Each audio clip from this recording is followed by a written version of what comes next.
చిరంజీవి గారు, యా మీ దృష్టిలో అమ్మ అంటే ఏంటండి? చాలా రోజులైంది మూర్తి. ఎవరు క్వశ్చన్స్ అడుగుతారు కానీ యాక్చువల్గా ఇలా అమ్మ గురించి నాన్న గురించి అడగడం కాకుండా ఎప్పుడు చూసిన సినిమాలు ఏమిటి, మీరేమిటి, తమ్ముడు గురించి ఇలాంటివి అవుతుంటాయి. చరణ్ గురించి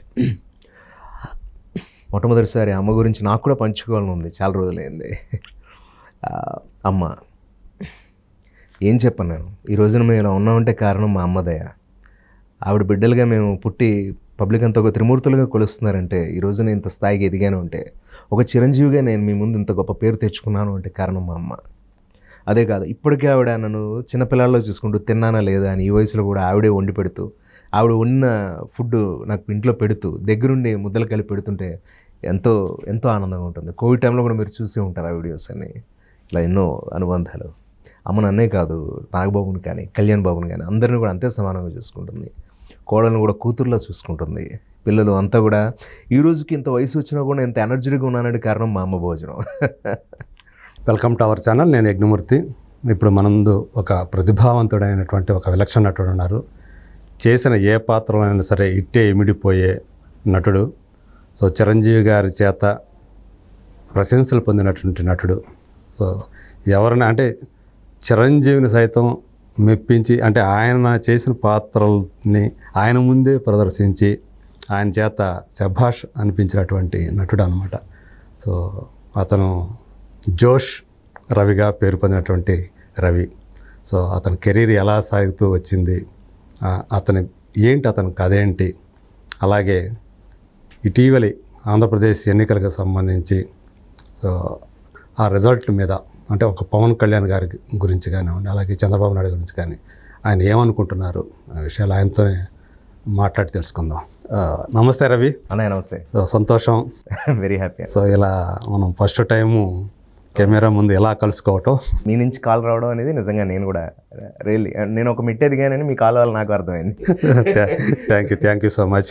సో ఎలా ఉన్నారు, అసలు ఎలా ఉంది కెరీర్? ఆల్వేస్ వర్క్ బిజీ, అంటే కొంచెం అప్పుడప్పుడు ఇబ్బంది పడుతుంటాం కానీ చాలా సర్వసాధారణం కదా. ఇప్పుడు మోర్ బిజీ అయ్యాను, ఏంటో తెలీదు. ఒకేసారి ఒక 5-6 సినిమాలు వచ్చి పడిపోవడం. ఓకే, అవునా? చాలా బిజీ ఉన్నా. సరే, వాటి గురించి మాట్లాడుకునే ముందు ఫస్ట్ మనం అంటే ఇప్పుడు ఏదైతే కరెంటు టాపిక్ ఉందో ఏపీ ఎలక్షన్స్ అనేవి, అంటే ఏపీలో ఇప్పటివరకు ఏదైతే ఆంధ్రప్రదేశ్ రాష్ట్రం అనేది ఏర్పాటైందో అప్పటి నుంచి చూసుకుంటే ఎలాంటి రిజల్ట్ అనేది ఇప్పుడు దాకా కనిపించాలి. ఎందుకంటే ఒక అధికార పక్షం అనేది 2వ స్థానానికి కూడా 3వ స్థానానికి పడిపోవటం అనేది ఇది ఫస్ట్ టైం జరిగింది అలా. అవునండి. ఎందుకంటే 175 సీట్లో పోటీ చేసినటువంటి వైసీపీ 11 సీట్లు గెలవటం, 21 సీట్లలో పోటీ చేసినటువంటి జనసేన, పవన్ కళ్యాణ్ జనసేన 21 సీట్లు గెలుచుకోవటం, అలాగే 144 సీట్లలో పోటీ చేసినటువంటి తెలుగుదేశం 136 సీట్లు గెలుచుకోవటం, అట్లాగే బీజేపీ 8 సీట్లు. ఇదంతా కూడా అసలు నిజంగా ఒక రకంగా చెప్పాలి చాలామంది నమ్మశక్యం కాని విధంగా అనిపిస్తుంది.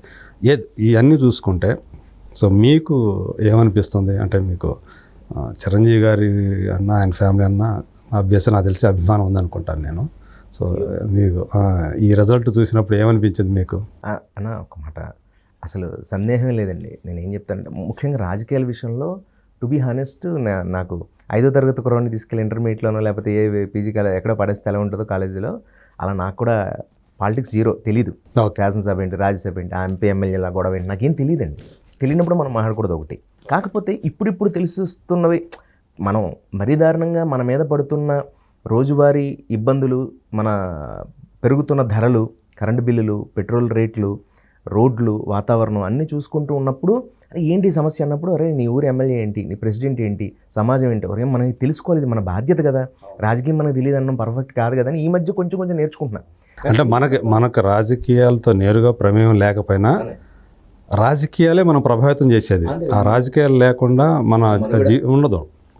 దట్టు మన ఫీల్డ్ ఏదైతే ఉందో సినిమా ఫీల్డ్ అనేది, సినిమా ఫీల్డ్కి సంబంధించినటువంటి దాని మీద ప్రభావం చూపించే విషయాలు, టికెట్ల ఇష్యూలు కానివ్వండి, థియేటర్ల ఇష్యూ కానివ్వండి, లేదా మన విత్ ఇన్ ద ఇండస్ట్రీలో సో ఏవైతే ఇవి కూడా ట్యాక్సుల రూపంలో కానివ్వండి, ఇవన్నీ కూడా మనకు నేరుగా దాని సంబంధం ఉంటుంది అది. సో ఇవన్నీ ఇంకా అనివార్యంగా మనం తెలుసుకోక తప్పదు. ఆ విధంగా నేను ఆలోచించి తెలుసుకున్న వాటిలో ఇప్పుడు చూసి ఓహో ఇదే పరిస్థితి ఇది కదా అని ఈ కోవిడ్ ముందు ఒక 5-6 సంవత్సరాల నుంచి నేను కూడా కొంచెం బుర్ర పెంచుకున్నాను వీటి మీద. సరే చూసి ఓహో ఇలా ఉందా, ఇంత దారుణంగా ఉందా, కాకపోతే ఒక మనిషిని కించపరచడానికి ఇంత పర్సనల్గా వెళ్ళిపోవాలా, ఇంత దారుణం అనవసరం కదా అని అనిపిస్తూ ఉంటుంది, బాధ అనిపిస్తుంది. సరే ఇవన్నీ పక్కన పెడితే జనాలకి ఎవరు కావాలో వాళ్ళకి తెలుసు, వాళ్ళలో మార్పు వచ్చింది అనడానికి వాళ్ళే కదా నా తార్కాణం. ఇప్పుడు వచ్చిన రిజల్ట్సే. మనం మాట్లాడడానికి ఏముందండి, మనకు ఒకళ్ళు నచ్చారు, మనకు ఒకళ్ళు నచ్చలేదు, ఇవి కూడా పక్కన పెడదామండి. పబ్లిక్కే కదా శిరోధార్యం. వాళ్ళు ఈ రోజున ఇచ్చిన ఇంత గొప్ప కితాబు, ఇంత గొప్ప మెజారిటీ అంటే వాళ్ళని కోరుకున్నారు, అది జరిగిందంతే. ఒకప్పుడు అటు కోరుకున్నారు, అది జరిగింది. ఇప్పుడు మార్పు కోరుకున్నారు. ఎవరు బాగుంటే అది రేపు ఏం జరుగుతుందనేది మనకు తెలియదు. కాబట్టి ఇప్పుడు వచ్చిన అవకాశాన్ని సద్వినియోగపరుచుకుని నాకు ఒకటే కోరికన్నా, చూస్తుంటాం కదా కొడవలతో దాడులు, కత్తులతో పొడి చేసుకోవడాలు, వాళ్ళు అంటే ఒకప్పుడు తమిళనాడులో చూసాం. అప్పుడు ఇది పేర్లు చెప్పచ్చో లేదో తెలియదు కానీ నేను కొంచెం ధైర్యం చేసి చెప్తాను. ఇప్పుడు జయలలిత గారు, కరుణానిధి గారు, వాళ్ళని ఎక్కితే వీళ్ళు ఎక్కితే వాళ్ళు, వాటి మీద తప్ప ప్రజల తాలూకా భవిష్యత్తు కానీ తమిళనాడు భవిష్యత్తు గురించి కానీ చాలా తక్కువ ఇబ్బంది అయింది అప్పట్లో. అంటే వాళ్ళు వ్యక్తిగతమైన ఒకరు కక్ష తీర్చుకోవడానికి ఎక్కువ ప్రయత్నం చేస్తారు. మాట్లాడడానికి నాకు అర్హత లేదు కానీ కానీ నిజంగా కూడా అప్పుడు అది విన్నది చూసింది కూడా మనం, అది మీకు తెలుసు, మీరు కాదనే విషయం కాదు అది. అలాగే ఇప్పుడు కూడా మనం ఆ ధోరణిలోకి వెళ్లకుండా గెలిచాం. మన కళ్యాణ్ గారు ఎంత బాగా మాట్లాడారంటే, ఒక గొప్ప నాయకుడు అన్నానికి ఆయన అన్నమాట, మనం ఇప్పుడు నాకు వ్యక్తిగతంగా ఎవరి మీద నాకేం లేదు, ఆయన ఏదో జలసాలు అప్పుడు చెప్పిన డైలాగ్ తగ్గట్టుగానే ఉంది అది. మనం యుద్ధంలో గెలవడం అంటే చంపడం కాదు, ఓడించడం అని. జస్ట్ అతను ఓడించాడు అంతే. అది ఓడించిన తర్వాత మళ్ళీ అటు చూడలే, పగలు ప్రతీకారాలు ఏం లేవు ఆయనకి. ఇప్పుడు నేనేం చేయాలి, అరే నా మీద ఇంత భరోసా పెట్టుకుని ఎంతమంది ఓట్లేశారా, అరే 20 మంది నేను 19 మంది గెలిపించాను అంటే 21 గెలిపించారంటే ఏంటది? Is a game changer, no doubt about that. దానికి జస్టిఫికేషన్ ఆయన. ఈ రోజున గవర్నమెంట్ నిలబడిందంటే కారణం ఆయన. ఈ గవర్నమెంట్ మీకు నేనన్నమాట కాదు కదా, ఇది ప్రపంచం అంటున్నమాట. అలాగే టీడీపీ ఇది కానీ చంద్రబాబు నాయుడు గారు ఆల్రెడీ విజనరీ, ఆయనకున్న విజనరీ కానీ ఆయనకున్న ముందు చూపు కానీ చాలా చాలా అంటే ఆయన కష్టపడే మనస్తత్వం కానీ అసలు నో డౌట్ అబౌట్. వయసుతో నిమిత్తం లేదు, వయసు లేకుండా ఆయన ఎండలో పడి తిరిగిన విధానం చూస్తే గట్టిగా ఒక 4 స్పీచ్లు ఇస్తే నేను నన్ను వెళ్ళిపోతాను నేను. అలాగే ఆయన వయసు ఏంటి, ఆయనకి ఎంత అంటే సేవ చేయాలి, ఇప్పటికీ ఏదో ఒక తపన. నేను ఎవరిని కూడా ఇది చేసుకోను. నాకు రాజకీయంగా నాకు వైఎస్ఆర్ గారు అంటే కూడా చాలా గౌరవం. వైఎస్ రాజశేఖర రెడ్డి గారు పెద్ద ఆయన, మహానుభావుడు, ఆయన కూడా నాకు చాలా గౌరవం. నాకు చంద్రబాబు నాయుడు గారు అన్న గౌరవం. కళ్యాణ్ గారు ఆయన ఏదో చేయాలని సార్, ఆయనకున్న కోట్లకి, ఆయనకు వస్తున్న డబ్బుకి, ఆయన ఉండాల్సిన ఎంజాయ్మెంట్స్కి, ఒక ఫ్లవర్స్ మధ్యలో బతకాల్సిన ఆయన వెళ్ళి నిజంగా ఆయన కావాలనుకుంటే ఈ కష్టాలన్నీ పడాల్సిన పనిలే, ఒక సినిమా చేసుకుంటే ఆయన 50 కోట్లు ఈజీగా పడతాయి కదా. సాక్షి ఆలోచించేవాడు ఎవరికైనా అర్థమవుతుంది. పవన్ కళ్యాణ్ గారు ఏదో మంచి చేయాలని వచ్చాడంతే, అందులో డౌట్ లేదు. అతనికి ఏదో తపన, అందరిలా కాదు, దేవుడు అంత అలా పుట్టించాడు. ఆయన ఫ్రేమ్ ఇన్ అవ్వడానికి కంటే ఫ్రేమ్ అవుట్ అయిపోయి అక్కడ ఏదైనా కష్టం, ఇక్కడ యాక్టింగ్ చేయడం కంటే అక్కడ కష్టం ఉంటే అటు వెళ్ళిపోవాలనుకుంటాడు ఆయన. ఒక్కొక్కరు ఒక్కొక్క తరహా, ఆయన అంతే. అది ఆయనకి భగవంతుడు అలా ఇచ్చాడు, అది మన పుణ్యం అనుకోవాలి అంతే. అలాగే ఒకప్పుడు వైఎస్ఆర్ గారు మన పుణ్యం, ఇప్పుడు చంద్రబాబు నాయుడు గారు మన పుణ్యం. ఇదంతా ఏంటంటే ఆంధ్రప్రదేశ్ డెవలప్ అవ్వాలండి. నాకు ఎవరు వచ్చారనేది ఇంపార్టెంట్ కాదు. డెవలప్మెంట్ అనే మాట వినిపించిందంటే మొదట వినిపించే పేరేది ఆబ్వియస్లీ ఆయనే.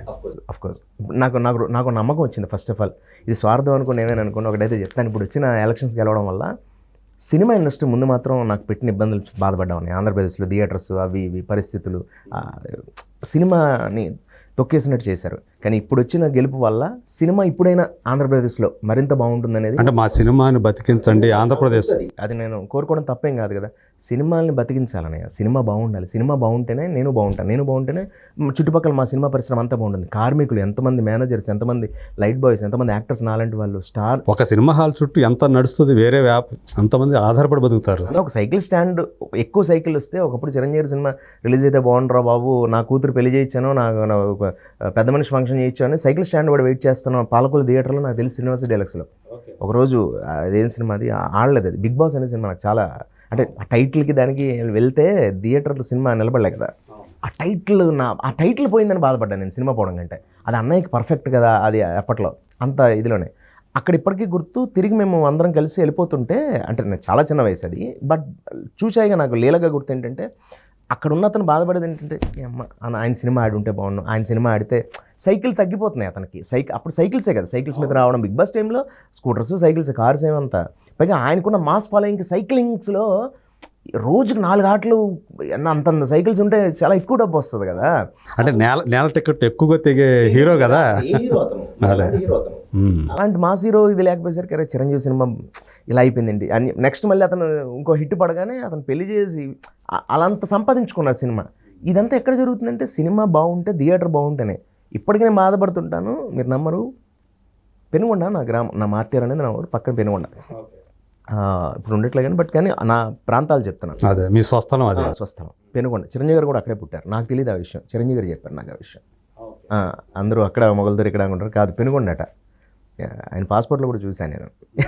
చాలా భలే హ్యాపీ అనిపించింది. సరే ఇంతకీ అలా వెళ్తుంటే అక్కడ పెనుగొండ మినర్వా థియేటర్ ఉండేది. ఇప్పుడు లేదు, ప్యాలెస్ ఉన్నట్టుంది అంతే. ప్యాలెస్ మినర్వా 2 థియేటర్లు ఉంటాయి, 2 ప్యాలెస్ ఇప్పుడు మన అరవింద్ గారి హ్యాండ్ ఓవర్లో తీసుకున్నట్టున్నారు థియేటర్. అది మినర్వా అనే థియేటర్ ఏదైతే ఉందో అందులో ఎన్నో సినిమాలు చూసిన గుర్తు నాకు.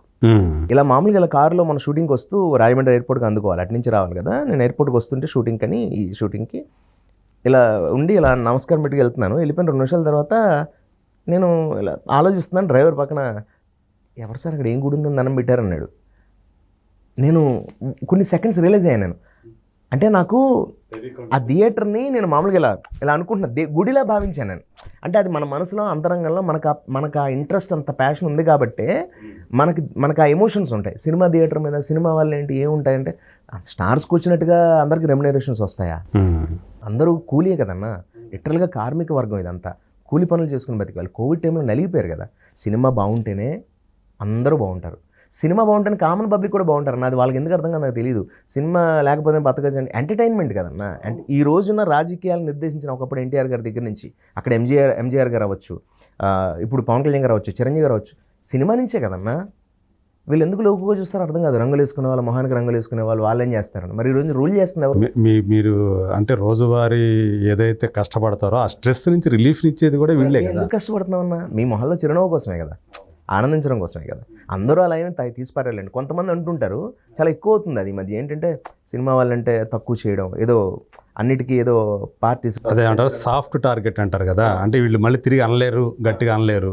మిగతా వాళ్ళు అయితే ఏమన్నా అంటే మళ్ళీ 10 మాటలు అంటారు ఒకరంటే, కానీ సినిమా వాళ్ళు అంటే లోకం అనమాట. అందరికి ఒక మాట అందామన్నా రేపు మన మాట పెద్ద చేసి చూపిస్తారు. ఇక్కడ ఎవడు గిల్లింది ఎవడో పట్టించుకోడు, అరిచిందే కౌంట్ అవుతుంది ఇక్కడ అలా. అందుకని బట్ ఏదేమైనప్పటికీ ఇప్పుడు వచ్చిన ఈ యొక్క మెజారిటీ, ఈ యొక్క ప్రాంతం పరిస్థితి, ఆంధ్రప్రదేశ్ ప్రాంతం పరిస్థితి చూస్తే చాలా ఆనందంగా ఉందన్న, చాలా ఆనందంగా ఉంది. ఎందుకంటే రోడ్స్ వస్తాయి, పేదవాళ్ళకి ఏదైనా జరుగుతుంది, ముఖ్యంగా సినిమా పరిశ్రమ బాగుంటుంది. అదే కాకుండా హిందూ మతం ముఖ్యంగా నాకు నేను ఏ వర్గాన్ని ఏ మతాన్ని కించపరచట్లే. కాకపోతే ఏంటంటే ఒకరినొకరిని గౌరవించుకున్న సాంప్రదాయంలో చిన్నప్పుడు నేను పెరిగాను. ఇప్పుడు మనకు చిన్నప్పటి నుంచి కూడా పుస్తకాలు కూడా పరమత సహనం అనేది బోధించారు. అంటే మన మతాన్ని కించబరిస్తే మనం టాలరేట్ చేయకూడదు. అట్లని మనం ఇంకొక మతాన్ని, ఎవరి మత విశ్వాసాల వాళ్ళే, ఎవరి మతం వాళ్ళకి గొప్ప, అది అంతే ఉండాలి. కానీ మన మతమే గొప్ప, అవతల వాళ్ళు తక్కువ అన్న రీతిలో ప్రవర్తించడం అనేది అసలు ఎప్పుడు కూడా ఆ విద్వేషాలు ఏవైతే ఉన్నాయో అది నాశనానికే ఉంటుంది, కానీ అక్కడ డెవలప్మెంట్ ఉండదు. ఈ దేశం ఉన్న మన దేశంలో ఉన్నది ఇన్ని మతాల సమ్మేళనం ఏ దేశం కాదు కదా. ఇన్నాళ్ళు బాగానే ఉన్నాం కదా.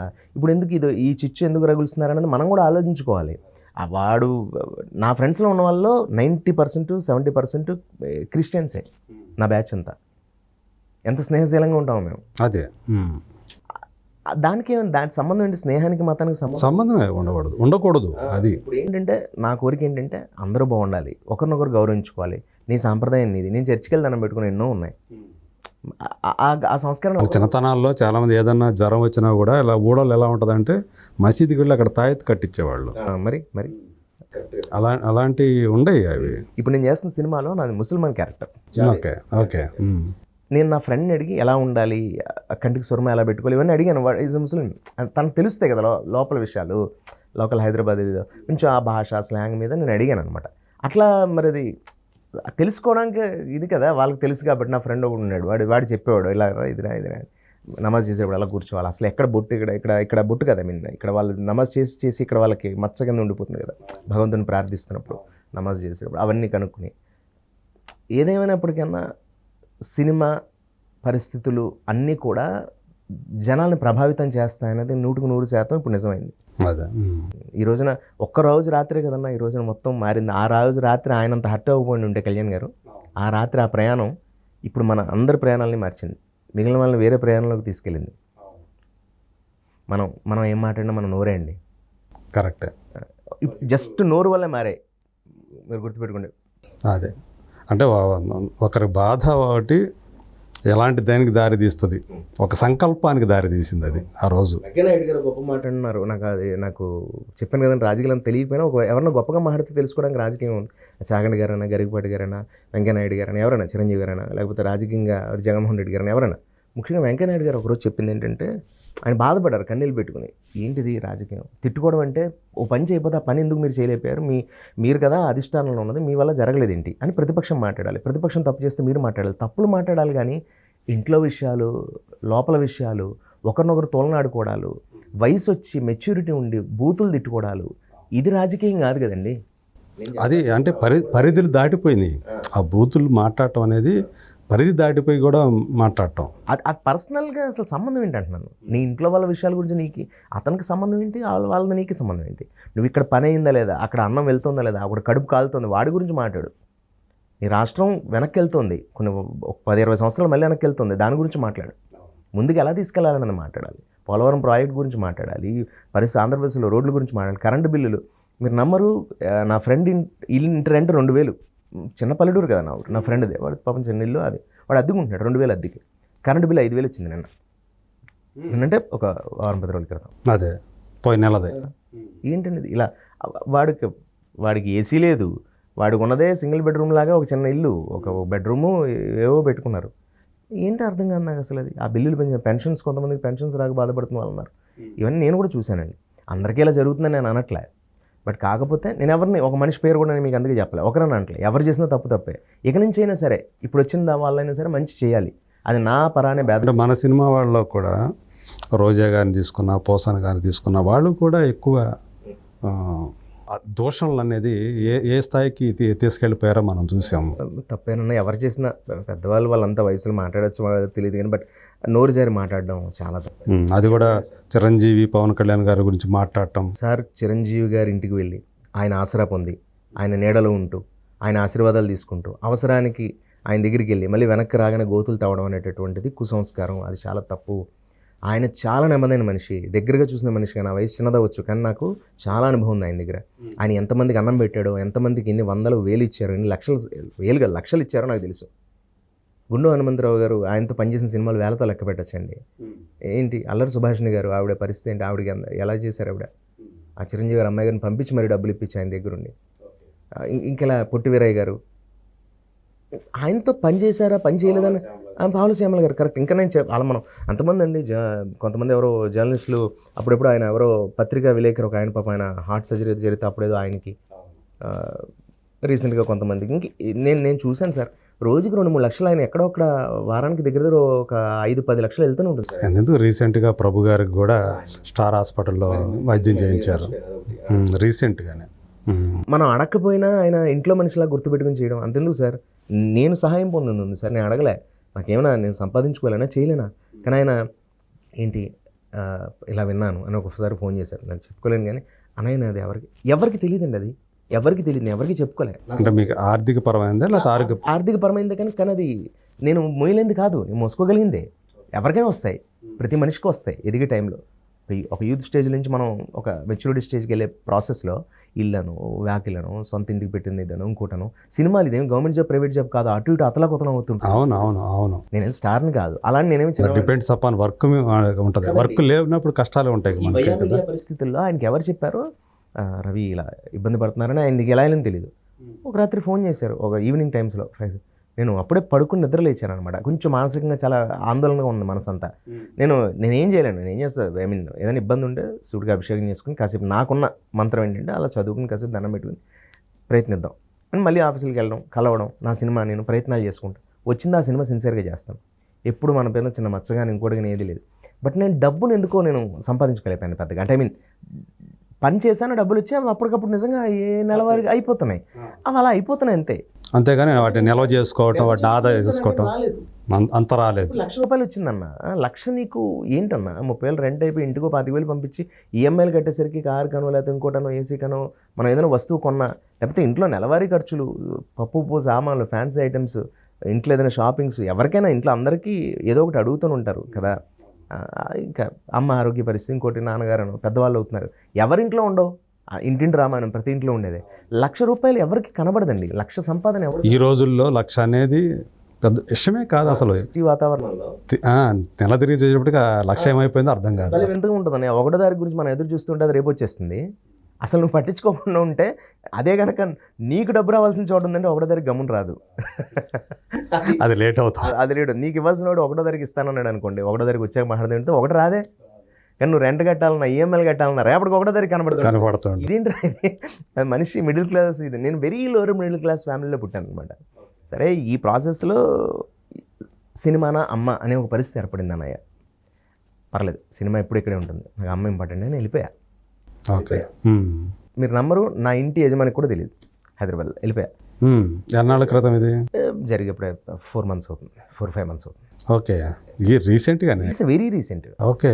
నాకు చిరంజీవి గారు ఫోన్ చేసింది కూడా వెరీ రీసెంట్. మా అయితే ఒక 2 months, 1.5-2 months అయి ఉంటుంది అంతే. ఓకే. ఓకే. చాలా అభిమానంగా ఆయన మాట్లాడి, ఎక్కడున్నావు, ఎందుకు నాతో మాట చెప్పాలి కదా అంటే, నేను ఫస్ట్ అసలు ఆయన నాకు చిప్పులు ఎగిరిపోయాయండి. అసలు నేను ఎవరండి అసలు, నాకు ఆయన ఫోన్ చేయడం, ఆయన సంస్కారం ఏంటి, ఇది చాలామంది తెలుసుకోవాలి వాళ్ళు. నాకు ఫోన్ చేయడం ఏంటి సార్, నేను ఎక్కడో మార్టేలో నా గ్రామంలో ఉన్నాను. కాసేపు నన్ను నేను గిల్లుకోవడం, అరుచుకోవడం అలా అనిపించింది కాసేపు. మధ్యలో అదే నువ్వు తీసుకొచ్చి నేను అంబులెన్స్ పంపిస్తున్నాను అమ్మని అంటే, అది కాదన్నయ్య నేను కొంచెం నెమ్మదిగా, ఒకసారి అమ్మకి ఫోన్ నీతో కాదు అని చెప్పి మా అమ్మగారు ఆయన 10 నిమిషాలు మాట్లాడుకుంటున్నారు. నేను బయటకు వచ్చి ఏంటిది సరే అమ్మాయి నాకు ఫోన్ చేయడం ఏంటిది అసలు. నేను ఫస్ట్ నా బాధల కంటే ముఖ్యంగా ఆయన ఫోన్ చేసిన దాంట్లో ఫస్ట్ నేను బయట ఒక షాక్ అనమాట. ధైర్యం కూడా కదండి. ఆయన ఫోన్ చేస్తే ఇంకేంటి సార్, సరే ఇప్పుడు మనం సముద్రాన్ని ఏదాలి, భగవంతుడే మన భుజాల మీద తీసుకెళ్తుంటే సముద్రం అంటే భయం ఎందుకు ఉంటుంది సార్, నాకు అంతే కదా. సినిమాలో ఏదాలి నేను, సినిమా రాజే ఆయన. కానీ నేను ఏ రోజు ఇప్పటివరకు నేను చిరంజీవి గారితో స్క్రీన్ మీద, సిల్వర్ స్క్రీన్ మీద పనిచేయలేదు, మీరు అబ్జర్వ్ చేసి. ఇప్పుడు కూడా కలిసి మాట్లాడేది, ఆయన బ్లెస్సింగ్స్ తీసుకొచ్చేస్తాను కాళ్ళకి దండం పెట్టి, కానీ ఎప్పుడు నేను ఆయన్ని అవకాశం అడగలేదు. అంత డిగ్నిటీతోనే ఉంటాను నేను. ఇప్పుడు కొంతమంది లాగా నేను అలా లేకిగా చేయను. నేను ఎప్పుడు కూడా ఆయన నాకున్న పరిచయాన్ని చాలా సంస్కారంగానే నేను ఉన్నా. మేబీ అందుకేనేమో ఆయన అంత ప్రేమగా ఫోన్ చేశారు. మా అమ్మగారితో మాట్లాడి మీరు వచ్చేయండి నేను చూసుకుంటానంటే అమ్మ చెప్పింది, వద్దు బాబు నిజంగా చాలా థ్యాంక్స్ మీరు చెప్పింది దానికి, మీ మాట కాదని అంటలేదు కానీ చాలా సంతోషంగా ఉంది, మీ కాల్ వల్ల ఫస్ట్ నాకు ఎనర్జీ వచ్చింది. వాడు సంపాదిస్తున్నాడు, సినిమాలు చేసుకుంటున్నాడు, మీ ఇన్స్పిరేషన్తో వాడు చాలా బాగున్నాడు, కొన్నాళ్ళు టైం ఇవ్వండి. ఇంకా నేను వాడి వల్ల ఏదైనా కాని పక్షంలో మరీ ఎక్కువ అవుతుంది అన్నప్పుడు మీ ఇంటి తలుపు తడతాడు వాడు అని చెప్పి నేను కూడా అదే అన్న, నేను ఇంటి కాలింగ్ బెల్ కొట్టాలంటే ఇంకా నా వల్ల కాదు బాబాయ్ అన్నప్పుడు ఎప్పుడైనా మీ ఇంటి కాలింగ్ బెల్ కొడతాను, అంతవరకు వద్దనయ్య. ఆయన నవ్వుతూ ఆయన సరేనా కానీ నేను ఉన్నాను ఒకటి గుర్తుపెట్టుకో, ఎప్పుడు అవసరమైనా నేనే అని చెప్పి అన్నారు. అలా అయినా కూడా ఆయన డబ్బు పంపించారు అన్నది తర్వాత కూడా. అంటే మీరు తీసుకోకపోయినా దాన్ని మీరు హుందాగా మీరు దాన్ని ఇచ్చేసుకున్నా కానీ తను మాత్రం ఆగలేకపోయారు దాన్ని. ఆయన ఏది చెయ్యాలనుకున్నారు చేశారు. అమ్మగారు ఆ విషయం నేను చెప్పగానే ఇలా అంటే కళ్ళ నీళ్ళు ఆగలేదు ఆవిడకి. నాకు సొంత అన్నయ్య లేడన్న, ఐ మీన్ సొంత అన్నయ్య ఉన్నా లేకపోతే బంధువులు ఉన్నా, భర్త ఉన్నా, తండ్రి ఉన్నా, ఆ టైంలో వీళ్ళందరూ చేయొచ్చు సార్. సొంత అన్నయ్య మన ఇంట్లో వాళ్ళే మనకు బేసికల్గా చేయరు, మన అనవసరం 10,000 ఇస్తే 10 సార్లు చెప్పుకుంటారు. అలాంటిది సొంత వాళ్ళు, భర్త, తండ్రి, అన్నయ్యలు, బంధువులు, కొడుకుగా నేను చేయడం వింతే ఉంది సార్. చిరంజీవి గారికి ఏంటి సార్ సంబంధం లేదు, ఫ్యాన్స్తో ఆయనకి ఏంటి సంబంధం అసలు? ఆయన ఈరోజు అంత వాడేటంటే కొన్ని కోట్ల మంది ఉన్నారు, మరి కోట్ల మందికి ఇచ్చుకుంటూ పోతాం. మరి మిగిలిన స్టార్స్ ఎవరైనా ఇందులో చిరంజీవి గారు చేసిన దాంట్లో 0.5% చేశారు ఎవరైనా సహాయం గురించి కానీ, సంస్కారం గురించి కానీ, ఎక్కడ ఒద్దికగా ఎంత మాట్లాడాలి, ఎక్కడ మాట వదలాలి, ఎక్కడ మాట వదలకూడదు, ఇవన్నీ కూడా ఆయనకు తెలుసు. ఆయనకు ఆ సంస్కారం ఉంది. ఆయన మంచిని గట్టిగా చెప్తారు, చెడేదని ఉంటే అసలు మాట్లాడరు. పర్సనల్గా మనం పిలిచి ఇలా ఉండకూడదురా, తప్పురా అని చెప్తారు. ఆయన స్థాయికి ఆయన తిట్టచ్చు, కొట్టచ్చు, ఎప్పుడు మిగిలిన వాళ్ళ నోరు జారల. అందుకే is number 1, always is number 1. అదే అలనాటి ఎస్వీఆర్ గారు, ఎన్టీఆర్ గారు అలా ఉండిపోతారు, వాళ్ళ తర్వాత చిరంజీవి గారు కూడా అలాగే ఉంటారు చరిత్రలో. సినిమా చిరంజీవి 2 వేరు కాదండి, 2 ఒకటే.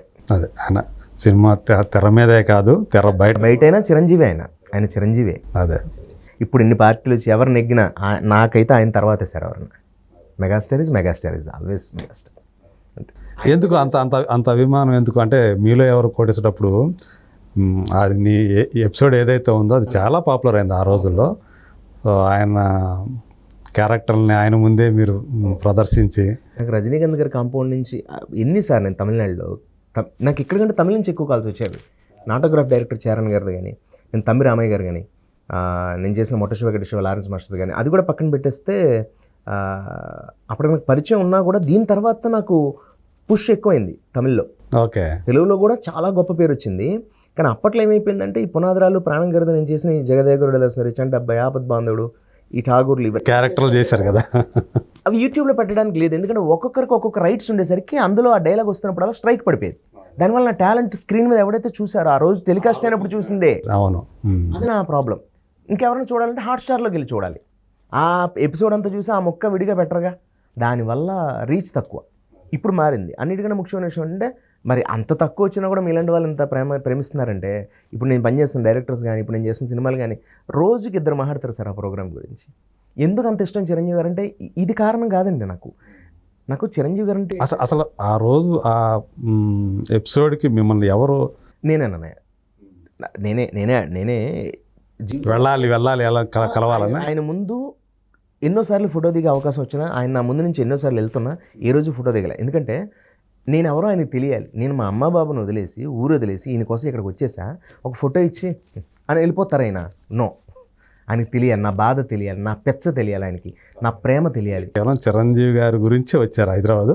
నాకు హైదరాబాద్తో పనే లేదు సార్. స్టిల్ నేను ఇప్పుడు చెప్తున్నా, టిల్ నౌ నాకు హైదరాబాద్తో ఎలాంటి పని లేదు. నాకు హైదరాబాద్లో ఉండాల్సిన అవసరం లేదు. చిరంజీవి గారు పిచ్చి వాళ్ళు వచ్చాను.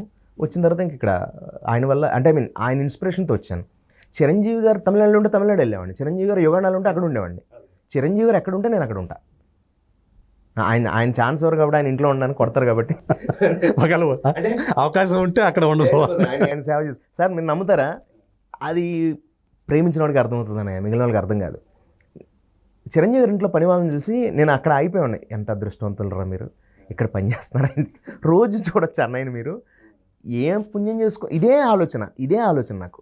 అంటే ఆ పిచ్చి చిరంజీవి గారి మీద ఎందుకు వచ్చింది అనేది తెలియదు మీకు? ఎలా అన్నయ్య, ఇప్పుడు పవన్ కళ్యాణ్ గారు అంటే ఎందుకు అలా అంటే, కొంతమంది కాదు, చిరంజీవి గారు అంటే ఏంటి, రజనీకాంత్ అంటే కొంతమందిని అలా అంతే. నాకు అలా నా తల్లిదండ్రుల తర్వాత టీనేజ్లోనో లేకపోతే ఒక బాగా మనం యంగ్గా ఉన్నప్పుడు ఆ పిచ్చి ఉంటుంది. వయసు పెరిగే కొద్దీ మన పరిణతి కూడా పెరుగుతుందంట కదా. సో మెచ్యూరిటీ లెవెల్స్ పెరుగుతాయి. అయినప్పటికీ కూడా ఆ అభిమానం అనేది తగ్గకుండా అలాగే ఉండటం, లేదా కొంతమంది ఇంకా పెరుగుతూ ఉంటుంది. ఇంకా ఉండే వయసుతో పాటు అభిమానం కూడా పెరుగుతూ ఉంటుంది. అదే నిజమైన పెరుగుదల కదండి. నిజమైన పెరుగుదల అది. తల్లిదండ్రులు పెద్ద అయిన తర్వాత ఓల్డేజ్ హోమ్లో పడేస్తారు, గుర్తుపెట్టుకోవాలి. అలాగే పెళ్ళైన తర్వాత ప్రేమ ఉన్నది, పెళ్ళి అయిపోయిన కొనాల తర్వాత భార్యకి ప్రేమించిన అమ్మాయిని పెళ్లి చేసుకున్న కూడా భార్య మీద కొనాలకు ఉండదు, కానీ ఉండాలి. అలాగే ప్రేమించిన హీరో చచ్చేంత వరకు వాడని, కట్టె కాలేంత వరకు చిరంజీవినే చచ్చిపోతానండి. ఇదే ప్రేమ, ఇది నిజమైన ప్రేమ. వీడి స్ట్రైట్ ఫార్వర్డ్ పర్సన్స్, వీళ్ళు నిజమైన ప్రేమికులు అనమాట. నేను ఆ జాతికి చెందినవాడిని. నేను ఒక మనిషిని ప్రేమించానంటే నా ప్రాణం పోయినా వాడిని నేను ప్రాణంగా ప్రేమిస్తాను. నాకు గుండెల నుంచి చెదిరిపోరు వాళ్ళు. సో ఇలాంటి ఫ్యాన్స్ ఉండటం వల్ల ఆయన ఆ స్థాయికి వెళ్ళారు అనుకో. అదే మనం కోట్ల మంది, నేనెవరు సార్, నథింగ్ అన్న. ఇంకా మా ఊర్లో కొన్ని వేల మంది ఉన్నారు. చిరంజీవి గారు ఆయన ఫ్యాన్స్ని చూసిన వాళ్ళు ఇంకా తక్కువ మందే. చిరంజీవి గారు కూడా తెలియదు ఆయన ఫ్యాన్స్ ఎక్కడెక్కడో బోల్డ్ మంది ఉన్నారు. తెలుసు ఆయనకి ఇంతమంది పిచ్చి ఫ్యాన్స్ ఉంటారని, కానీ ఆయనకి పాపం వాళ్ళెవరో ఆయన చూడలే. ఇంకా చిరంజీవి గారిని చూడని వాళ్ళు బోల్డ్ మంది నా ఊర్లో ఉన్నారన్నయ్య. ఉంటారు. అవును, అవకాశం రాని వాళ్ళు. మొన్న వాల్తెరవరే పోస్టర్, ఒక రైతు సైకిల్ స్టాండ్ వేసి చెప్పులు ఇప్పి దొంగచాటుగా ఇలా తిరిగి చూస్తున్నాడు. ఆ వీడియో చాలా ఫేమస్. చిరంజీవి గారు కూడా పంపాను నేను. చిరంజీవి గారు దాని గురించి మాట్లాడారు. చాలా హ్యాపీ ఫీల్ అయ్యారు. నేను కాఫీ తాగుతున్నాను కోవిడ్ టైంలో. ఇంట్లో ఎవరు బయటకు రావడానికి లేదు కదా, ఇంచుమించు అప్పుడప్పుడే బయటకు వదిలేరనమాట. సెకండ్ కోవిడ్ టైంలో చాలా జాగ్రత్తగా ఉంటున్నాం మనం. అప్పుడు షూటింగ్స్ లేవుగా, థియేటర్స్ ఓపెన్ అవ్వలేదు. కోవిడ్ మహమ్మారి తగ్గినా థియేటర్స్ ఓపెన్ అవ్వడం వల్ల సినిమాలు లేవు థియేటర్స్కి. ఊర్లోనే ఉండాల్సి వచ్చింది. నేను ఖాళీ దొరికితే అమ్మ దగ్గర ఉంటాను కదా. కాఫీ ఇచ్చిందమ్మ, తాగుతాలు బయట బాల్కనీకి వచ్చి చూస్తే మేడ మీద నుంచి ఒక అతను ఎవరో సైకిల్ స్టాండ్ వేసి వాల్తెరవరే పోస్టర్ అలా చూస్తున్నాడు. అటు చూస్తున్నాడు, ఇటు చూస్తున్నాడు. ఎవరో పేరెంటాలు ఎవరో వెళ్తున్నారు ఆడవాళ్ళు.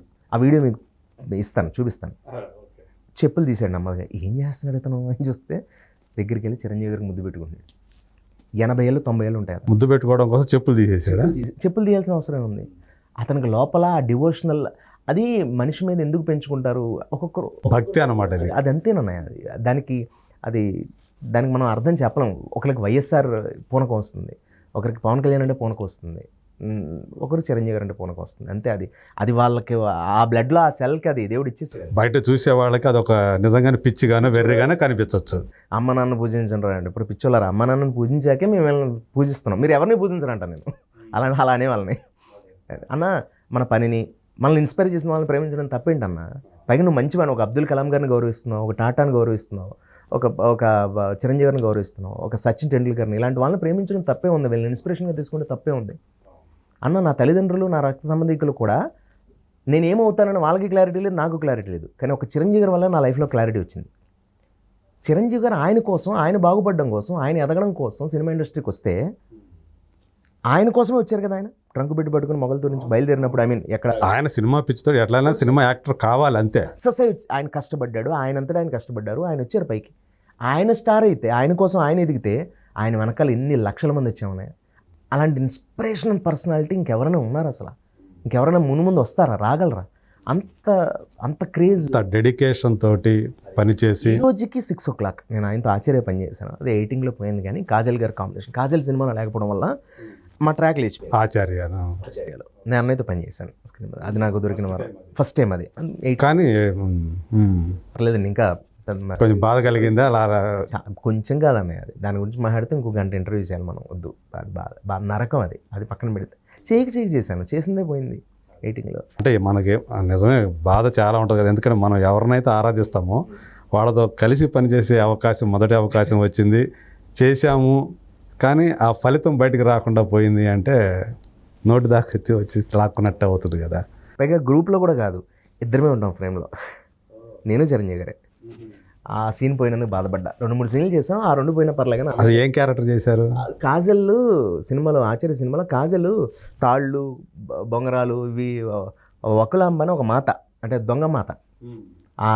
ఆ ఏరియాలో ఆ గుడి చుట్టుపక్కల ఒక మాత, కామెడీగా వాళ్ళ చుట్టుపక్కల కొంతమంది కమెడియన్స్ ఉంటారు. నేను ఆవిడ దగ్గర కొన్ని ఎకరాలు తాకట్టు పెట్టి లాస్ అయిపోతాను. నువ్వు ఇవి ఇస్తే నీకు పిల్లలు పుడతారు, నీకు ఇవి ఇస్తే పెళ్ళి అవుతుంది, ఇలాంటివి చెప్పడం వల్ల మోసపోతా. అలా మోసపోయిన నన్ను గట్టిగా వెళ్ళి అడిగితే, ఎందుకంటే ఇలా మోసం చేశారు, నువ్వు దొంగ మాతో అది ఇది అని వెళ్ళినందుకు నన్ను గెంటేస్తుంది కాజల్, మనుషులను పెట్టి. కామెడీగా ఉంటుంది. గెంటేస్తే వెళ్ళి చిరంజీవి గారి దగ్గర పడతా. అప్పుడే చిరంజీవి గారు ఎంట్రీ. ఏంటబ్బా ఎలా పడిపోయా అంటే, దొంగ సార్ అది, ఇలా వేళ్ళు తాళ్ళు బొంగరాలు అని చెప్పని మాయ మాటలు చెప్పి మొత్తం జనాల దగ్గర డబ్బు దోచేస్తుంది. ఇలా తెంగరోళ్ళ క్యూలు కట్టి దాని దగ్గరికి వెళ్తున్నారు సార్, మీరైనా చెప్పండి సార్, నాలాగా మోసపోకుండా ఉంటారు. ఈ టైప్లో ఒక సీన్ పోయింది. ఇద్దరమే ఉంటాం స్క్రీన్ మీద. ఎంత కిక్ ఇస్తుంది అది. మురిసిపోయాను. డబ్బింగ్ కూడా చెప్పకపోతే పర్లే, క్లారిటీ ఉండి కొంచెం మనసుని కంట్రోల్ చేసుకున్నాను. డబ్బింగ్ చెప్పేసా, ఇంకా బాధ ఉంటుంది. నరకం అది. అది ఏ ఆర్టిస్ట్కి రాకూడదు. మనం మాట్లాడితే అది కొంచెం అనిపిస్తుంది, కానీ చచ్చిపోతే బాగుంది కదా అనిపించింది ఆ రోజు. అంటే అంత బాధ అనిపించింది ఆ రోజు. సినిమా చూసుకున్న తర్వాత, అంటే ముందు తెలియదా, రిలీజ్ అయ్యేదాకా తెలియదా? అప్పటివరకు తెలియదు. రిలీజ్ కరెక్ట్గా రేపు రిలీజ్ అనగా అలా తెలిసింది. అసలు చూసుకోవాలని వెళ్ళి ఉంటారు కదా. థియేటర్ బుక్ చేస్తాను నేను. ఎక్కడ మారుతుంది థియేటర్? పాలకొల్లునా దగ్గర సినిమాలు చూడాలంటే పాలకొల్లు, తనకు ఇంకేం ఉన్నాయి. ఊళ్ళోనే ఉన్నారు అప్పుడు అంతే. మరి అమ్మకి చూపించాలని, అమ్మ కూడా కలే కదా, చిరంజీవి గారిని కలిసి పని. అమ్మని తీసుకుని వెళ్ళారా? లేదు, అమ్మ కూడా బాధపడి ఉంటుంది ఈ లెక్కన. మళ్ళీ రాలేదు. ఆయనతో రావాలి ఇంకో ఇంటర్వ్యూ ద్వారా. మళ్ళీ అమ్మాయికి నేను ఆయన ఎదురుగా అడగలేను. ఆయన దగ్గర కూర్చొని ఆయన చూడడమే సరిపోతుంది. నేను పైగా ఇంకోటి అన్నయ్య, ఇంట్లో మనుషులు ఆయన అంత దగ్గర తీసుకుని ఇంట్లో విషయాలు అడుగుతూ అంత ప్రేమగా చూసుకుంటుంటే నేను ఇవన్నీ మాట్లాడగలను. దీనికంటే గొప్ప ఒక అభిమానం ఇచ్చారు ఆయన, ఒక దగ్గర బంధం ఇచ్చారు. ఒక గిఫ్ట్ కూడా ఇచ్చినట్టున్నారు అప్పుడే. ఫోన్, మొబైల్ ఫోన్ తీసుకుంది అమ్మ తీసేసుకుంది. కొన్నాళ్ళు వాడాను, తర్వాత అమ్మ తీసేసుకుంది. నువ్వు ఈ ఇయర్ వరకు నీకు ఇదే అని చెప్పని. ఇప్పటికీ ఇంట్లో ఉంది ఫోన్. వివో ఫోన్ ఇచ్చారా? 7 ఏళ్ళు అయిపోలా అది. ఈజీ 7 ఏళ్ళు ఏంటన్నా, పైన అవుతుంది. 8 ఏళ్ళు 9 ఏళ్ళు అవుతుంది. 9 years అవుతుందేమో. ఓకే, 2000. బట్ కానీ 17, 16 మొత్తానికి అట్లా అనుకుంటున్నాను నేను. అంతే కరెక్టే. కానీ ఒకటనే ఇన్స్పిరేషన్ అంతే, అది అలా ఉండిపోయింది ఇంకా. సో అలా అంటే కేవలం చిరంజీవి గారి మీద పిచ్చితో ఎలా అయినా సరే ఆయన చూడాలని హైదరాబాద్కి వచ్చారు. చూడాలని కదా, ఆయనతో నటించాలని వచ్చారు.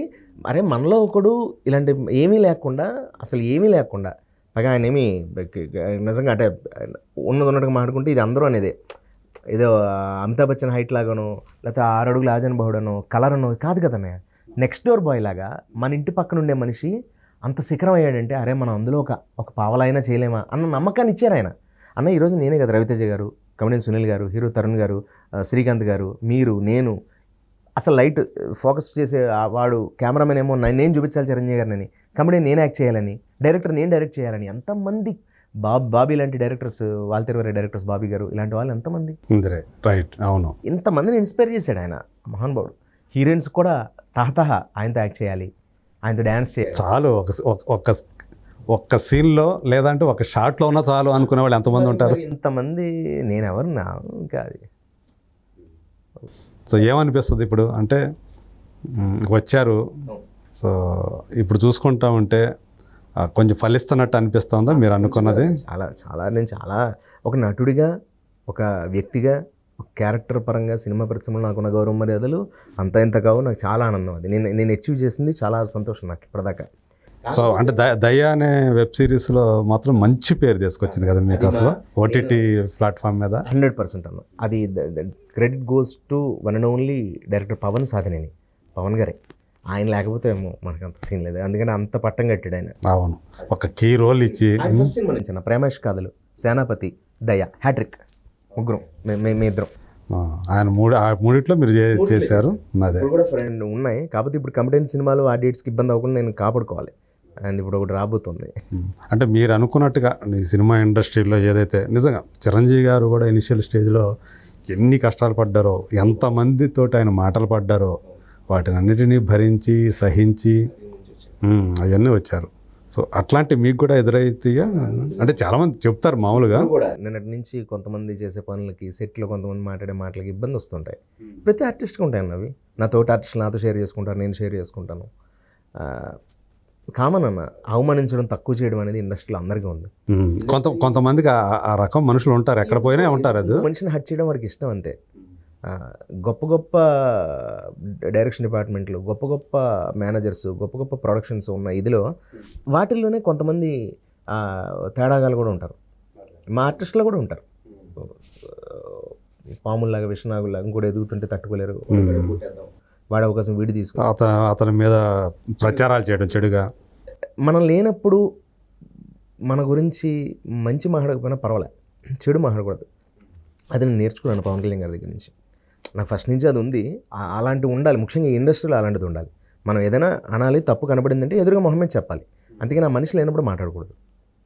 అది కూడా నీకు తెలిసి సగం సగం హాఫ్ నాలెడ్జ్తో, నీ చెవులతో నువ్వు వినకుండా, కళ్ళతో చూడకుండా, ఇవన్నీ. కానీ వీళ్ళంతా చేసేవి అవే. వీళ్ళకి ఏమీ తెలియదు. వాడేదో చెప్పింది నమ్మేసి వద్దులే, తను వద్దులే అని చెప్పి ఇంకొని పెట్టుకుంటారు. అరే వాడి జరిగిన ఎక్స్పీరియన్స్లో వాడికి ఎందుకు పడలేదో, వాడు మంచి టాలెంటెడ్ ఏమో, నువ్వు ఎందుకు వదులుకుంటున్నావు వేస్ట్గా.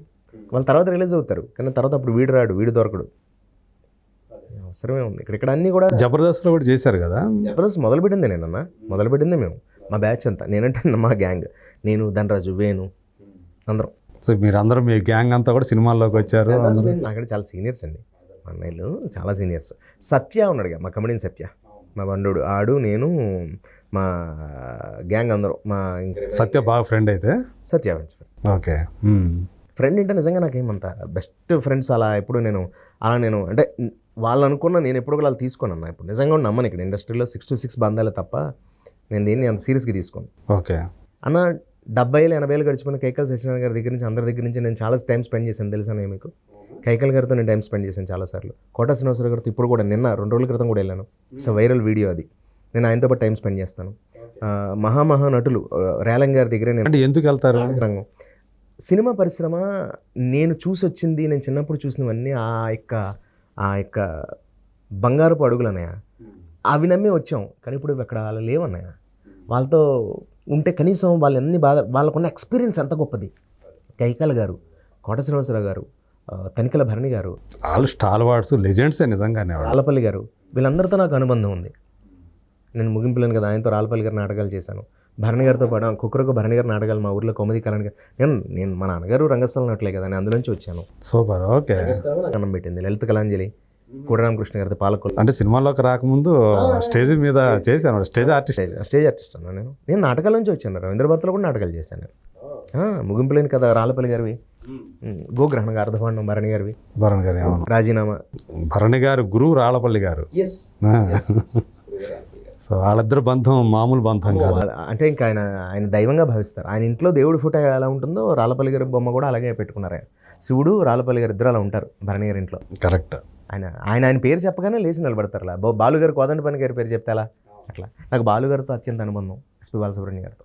నేను పేరుగా నటుండే తప్ప నా వ్యవహారాలని వేరన్నా. నా ప్రాణం చనిపోకముందు వెయిట్ వస్తుంది. మీరు చెప్తుందంటే వింటూ ఉంటే, అంటే వాళ్ళ మహామహుల్ని వాళ్ళ గౌరవిస్తే మనకు నష్టమేం లేదు. ఇంకా మనం వాళ్ళ దగ్గర నుంచి నేర్చుకోవాల్సింది, తెలుసుకోవాల్సింది చాలా ఉంటుంది.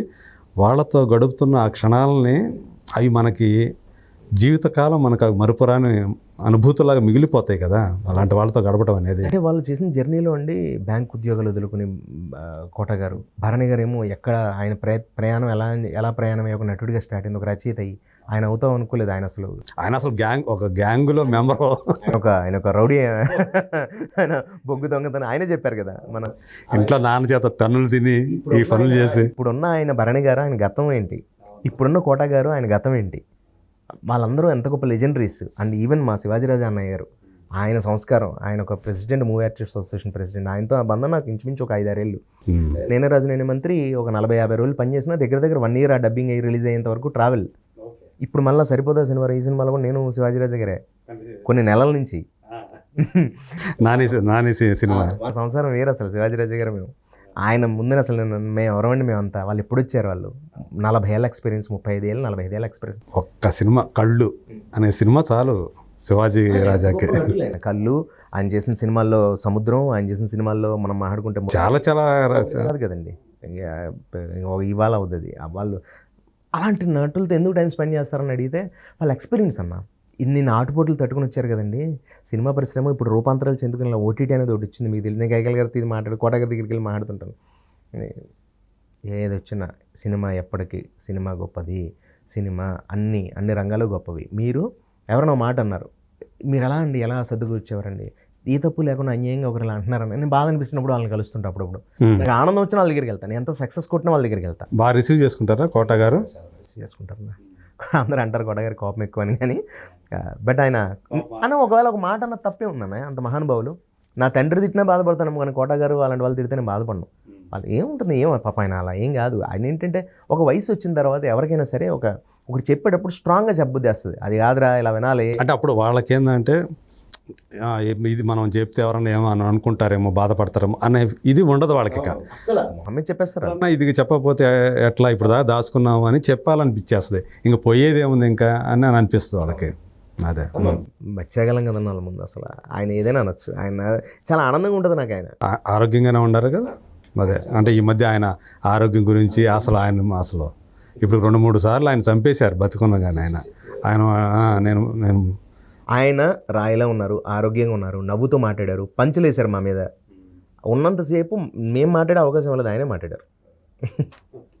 కొన్ని ప్రశ్నలు అడిగితే ఆయన చాలా చాలా గమ్మత్తుగా చెప్పారు ఆన్సర్, చాలా భలే ఆనందంగా అనిపించింది. ఒకప్పుడు సినిమా సినిమాల ప్రభావం జనాల మీద ఉండేది, ఇప్పుడు జనాల ప్రభావం సినిమా మీద ఉంటుందన్నాడు ఆయన. ఓకే, ఒక మాట చూడండి, అది ఎంత వాస్తవం అన్నది ఆలోచించండి అన్నయ్య. ఈ రోజున మనం ఒక్కసారి అలా రీల్స్ తీస్తుంటే, యూట్యూబ్ చూస్తుంటే జనాలు ఏం కోరుకుంటున్నారు అది మనం చేస్తున్నాం, కానీ మనం ఏం తీస్తున్నామో జనాలు చూడలే, జనాలు చెప్పేస్తున్నారు. పైగా సినిమా రోడ్డు మీదకి వచ్చేసింది కదా, గ్రీన్ మ్యాట్లు, వాటి తాలూకా కట్స్ పేస్ట్ ఎక్కడ అంతా తెలిసిపోతుంది జనాలకి. దీన్ని ఎలా తీసారో చెప్పరుతారు, కానీ విద్వత్ ఉండి తెలిస్తే అది పర్వాలేదు. అది ఎటు వేరే రాకపోకలు తీసుకుంటుంది, సినిమా చిన్నదైపోతుంది. అవును, అంటే సోషల్ మీడియా అనేది వచ్చిన తర్వాత ముఖ్యంగా డిజిటల్ సోషల్ మీడియా దాని ప్రభావం చాలా ఉంటుంది. ఇప్పుడు ఉపయోగించుకున్న దాన్ని బట్టే కదండి, అలా లేవు. కానీ ఈ హ్యాకింగ్స్, ఈ అకౌంట్స్, వీళ్ళు చిన్నపిల్లలు మామూలుగా ఒకసారి అలా తీస్తుంటే అకౌంట్స్ చెప్పకూడదు తెలియదు, కానీ మన ఆ కంటెంట్ అది ఆ ఏజ్కి కనెక్ట్ కాని కంటెంట్, దానివల్ల వాడికి అది తెలియకపోవడం వల్ల కూడా ఇదేంటో తెలుసుకోవాలి, ఆ పదం ఏంటో అదేంటో తెలియదు అని చెప్పని అడగాలి అనే ధోరణిలోకి వెళ్ళిపోయేలా స్ట్రైట్ అయిపోయిందన్న. మరి దారుణంగా స్ట్రైట్ అయిపోయింది అది. ఆ వయసుకి పిల్లలకి ఫోను అనేది మరి అది ఎంత దూరం ఇవ్వకూడదని మన ఇవ్వకూడదంటే అది తిడతారు. ఆడవాళ్ళు బట్టలు ఎలా వేసుకోవాలంటే తిడతారు. అదే ఇదివరకు ఏంటంటే బుక్స్ పట్టుకునేవాళ్ళు పిల్లలు, చదువుకునే పిల్లలు ఈరోజు ఫోన్లు పట్టుకుంటున్నారు. పుస్తకం అనేది పక్కన పడిపోయింది. నా శ్మశానంలో క్రికెట్ ఆడుకుంటూ, కాలువలో ఈతలు కొడుతూ, దుమ్ములో పొలాల్లో తిరుగుతూ, దొంగతనంగా జాంకాయలను మామిడికాయలు కోసుకుంటూ, కాలేజీ స్కూల్ ఎగ్గొట్టి సినిమాలకు వెళ్తూ, చదువుకునేటప్పుడు చదువుకుంటూ, కరెంటు పోతే పైకి పడుకుంటూ, ఫ్యాన్లు లేకపోయినా విసినకర్రలతో ఏం అద్భుతమైన ఒక చుక్కలు కనబడుతున్నాయి అన్న పైన అసలు ఆకాశంలో. అసలు ఎలాంటి క్లైమేట్. పిల్లలు అసలు ఎవరికైనా ఫిజికల్ గేమ్స్ అనేవి ఉన్నాయా? వెళ్ళిపోయి జిమ్లో ఏసీలో ఏం చేసుకుని కొట్టేసుకోవడం తప్ప అది మనం ఆడుకున్న మన చిన్నతనాల్లో మనం ఎన్ని గోల్డెన్ ఎరా, అది రకాల ఆటలు ఆడుకునేవాళ్ళం. గోళీల ఆటలను బచ్చాలాటనో అవును అవును వచ్చాను కరెక్ట్. ఆ థమ్స్అప్ మూతలతో రాయిచి కొట్టి అదే పని నాది. సిగరెట్ ప్యాకెట్లు పగలు కొట్టి క్రికెట్ ఆడడం, కొబ్బరి చెట్లకి సొద్ద ముక్కతో గీసుకుని, లేకపోతే బెల్లం కోడు ఎగ్జామ్ వస్తే యూనిట్ ఎగ్జామ్తో ఆ ప్యాడ్తోనే క్రికెట్ మొక్కజొన్న పోతారు ఫాస్ట్గా తినేసి బాల్ని అదే చేసి ఆ అట్టతో ఆడడం, దీంతో ఎగ్జామ్ రాసిన అట్టతో. ఇలాంటి జీవితాలు అవన్నీ నిజంగానే అవన్నీ గోల్డెన్ డేస్ అని అనుకోవాలా. ఇప్పుడు మనం చూస్తుంటే బాధ కలుగుతుంటుంది పిల్లల్ని చూస్తామంటే, వాళ్ళు ఆడే ఆటలు ఇవన్నీ మనం అవును అవన్నీ మిస్ అయిపోతున్నారు. ఇదంతా కూడా మనదంతా కూడా ఇక్కడ ఎక్కువైపోయిందన్న. ఇప్పుడు పుష్ అంతా ఇక్కడికి వెళ్ళిపోయింది, చేతులకి కాళ్ళకి ఏం లేదు. అంతా కూడా కాంపిటీషన్ అయిపోయింది. ప్రతిదీ కూడా కాంపిటీషనే. కెరీర్ ఈ కెరీర్లో పడి ఎడ్యుకేషన్ కంటే రెబలిజం, సెక్స్, తప్పుడు మాటలు, దూషించడం, మెచ్యూరిటీ లేకుండా పెద్దవాళ్ళని అవమానించడం, రోడ్ల మీద బైక్ మీద ర్యాష్గా త్రిబుల్స్తో వెళ్ళిపోతే అది ఒక స్టైల్ అనుకోవడం, అది ఇవన్నీ మనం చేసి వచ్చామన్నా. మనం అక్కడ ఫీట్లు చేయటం, అంతకంటే మనకంటే గొప్పగా ఏం పీకేందేం లేదు ఇల్లు. నేను ఇంతకంటే దారుణాలు చేసి వచ్చాను నేను కూడా. కాకపోతే ఒక ఆడవాళ్ళు కనబడితే నా ఎంజాయ్మెంట్ నేను చేసేవాడిని, ఎదుటి వాళ్ళని డిస్టర్బ్ చేసేవాడిని కాదు. ఎంజాయ్మెంట్ అంటే నువ్వు సుఖపడ్డం, ఎదుటి వాళ్ళకున్న కంఫర్ట్ని పాడు చేయడం అనేది ఎంజాయ్మెంట్లోకి రాదు కదా. అది లేకపోవడం అనేది ఇప్పుడున్న యూత్కి అది దరిద్రం. చాలా అంటే అవతల వాళ్ళని గౌరవించాలి, వాళ్ళకి ప్రైవసీ ఇవ్వాలి. మన ప్రైవసీ అనేది వాళ్ళకి ఇబ్బంది కలిగించకూడదు అనేది అది పోయింది. అదంతా పోయింది. లైఫ్ ఎంజాయ్ చేయాలి, సరదాగా ఉండాలి, ఆడుతూ పాడుతూ ఉండాలి, కానీ అది ఎదుటి వాళ్ళకి ఇబ్బంది అవ్వకూడదు కదా. జరుగుతున్నాయన్న గోయింగ్ ఆన్ సినిమా. ఒకటి మామూలుగా రవి, జబర్దస్త్ అనే ఒక ప్రోగ్రాం ఏదైతే ఉందో దానివల్ల తెలుగు సినిమా అంటే కామెడీ సినిమా అనేది దాని ప్రాభం కోల్పోయింది అని కొంతమంది అంటూ ఉంటారు. అంటే జబర్దస్త్లో రకరకాల స్కిట్లు చూసి అంతకు మించినటువంటి సినిమా అంటే అంతకు మించి ఎక్స్పెక్ట్ చేస్తారు సినిమా కాబట్టి. కానీ ఆ సినిమాల్లో జబర్దస్త్కు మించి ఆ కామెడీ సృష్టించలేకపోతున్నారు. అందుకనించి ఆ కామెడీ సినిమా చచ్చిపోయింది తెలుగు సినిమాలో అని ఒక ఇది ఉంది. అది నువ్వు ఎంతవరకు దాన్ని ఇదంట? ఎందుకంటే మనకు తెలుసు రాజేంద్ర ప్రసాద్ గారు తర్వాత అల్లరి నరేష్ వచ్చాడు, మళ్ళీ అవును కామెడీ హీరోగా వచ్చాడు. తర్వాత తను కూడా డైవర్షన్ తీసుకోవాల్సి వచ్చింది. ఎందుకంటే వరుస ఫ్లాపులు తనకు కూడా. సునీల్ ప్రయత్నం చేశాడు, తను సక్సెస్ కాలేదు. అంటే ప్రాథమికంగా 2-3 సినిమాలు సక్సెస్ అవుతున్నాయి, మళ్ళీ తను కూడా ఫెయిల్యూర్స్ చూశాడు.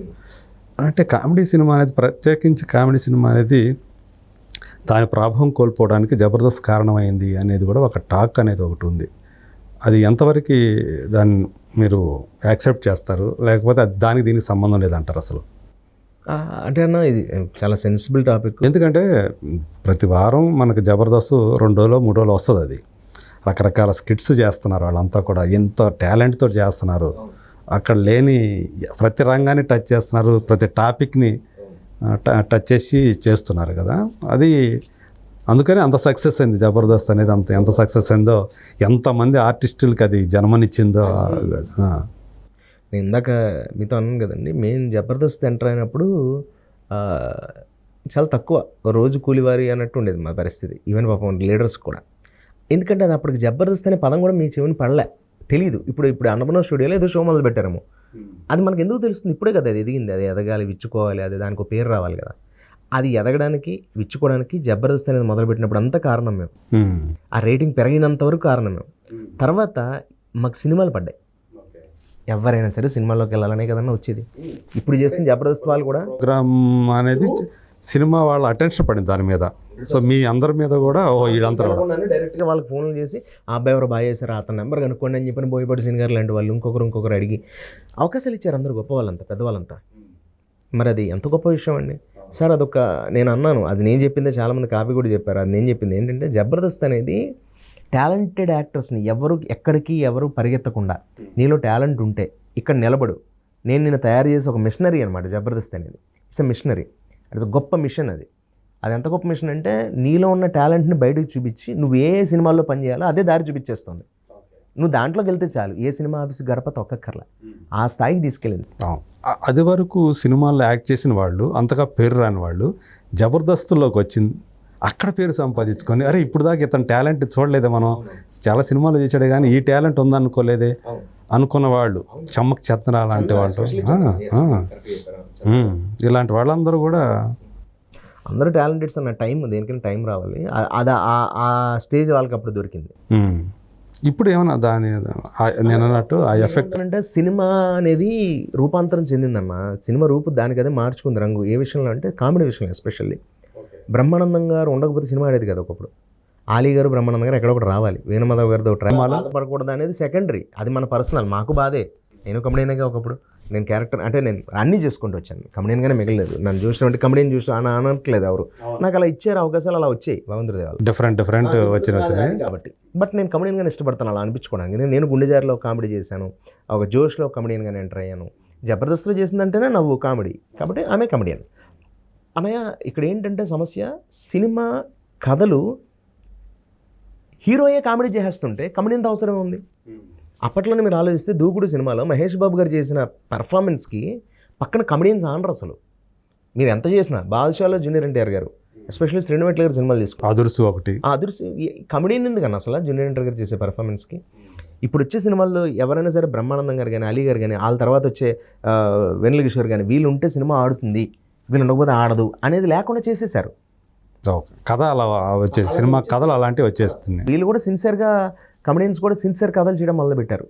ముఖ్యంగా లెజెండరీ అన్నగారు, గురుగారు, మన బ్రహ్మానందం గారు, కృష్ణవంశీ గారు, ప్రకాష్ రాజ్ గారి సినిమా, అది అందులో ఆయన పెర్ఫార్మెన్స్ చూస్తే, అందులో ఆయన పెర్ఫార్మెన్స్ ఏంటి సార్? అవును, అసలు అప్పుడు దాకా ఒక కమెడియన్గా ఆయన సంపాదించుకున్న పేరుకి అసలు ఆ పాత్రకి సంబంధమే లేదు. ఐశ్వర్యంగారావు గారు కాసేపు ఒక్క క్షణాలు కనబడ్డారు ఆయన. ఐశ్వర్యంగారావు గారు అంటే ప్రకాష్ రాజు కూడా అసలు ఆనర్ ఒక సీన్లో అయితే మీకు అసలు అనర్గలంగా ఆయన అనర్గల వచ్చేదారు. ఒకసారి అలా ప్రకాష్ రాజ్ని ముందు పెట్టుకుని ఆ బెడ్ మీద పడుకుని ఆయన మాట్లాడుతుంటే ఒళ్ళు నీరైపోయింది. అట్లాగా అందరిలో ఆ విషయం ఉందన్నయ్య. వికృతి అనే సినిమాని రీమేక్ చేశారు మన అందరూ బాగుండాలి అందులో నేను ఉండాలనే సినిమా ఏదో అలీ గారు, అందులో ఆయన నటన కానీ కొన్ని బయటకు వస్తే రావు. కానీ వీళ్ళందరూ కమెడియన్ అనేవాడు ఏదైనా చేయగలరండి. అది నేను చెప్పింది కదా, జంధ్యాల గారు లాంటి మహానుభావులు మీ అందరికీ తెలుసు.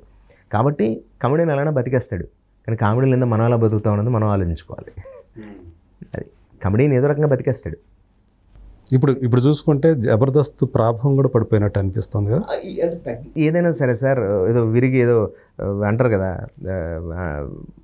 తినగా చేదైపోయినట్టు తీపి కూడా ఒకటి వెగట పుడుతుంది కదా, ఆ స్థాయికి వెళ్ళిపోయిందండి. పైగా నేనేమి నా జబర్దస్త్ అనేది అమ్మ లాంటిదండి. అందులో డౌట్ లేదు, మా అందరికీ అమ్మ జబర్దస్త్. కొంతమంది సంపాదించుకుని ఉండొచ్చు, నాలుగు వాళ్ళు జబర్దస్త్ ద్వారా ఫైనాన్షియల్గా ఏమేమి సెట్ అవ్వలేదు. మేము అప్పటికి అసలు అంత రెమ్యునరేషన్స్ లేవు, అది అంత పాపులర్ అవుతోంది. పీక్ వెళ్ళిపోయే టైంకి మేము బయటకు వచ్చాం. నాకు గుండె జరగలంత ఎంత పడింది, ధనరాజు ఇంకోటి ఏదో పడింది, సత్యకి స్వామిరావు పడింది, ఇంకోటి అలా అందరూ బయటకు వెళ్ళిపోయాం. మళ్ళీ వెనక్కి తిరిగి చూసుకోలే, అక్కడ డబ్బులు ఎక్కువ వస్తున్నాయని కూడా వెనక్కి వెళ్ళలే. మా దారి హైవే, ఎన్నెన్నో సందులు తీసుకున్నాం.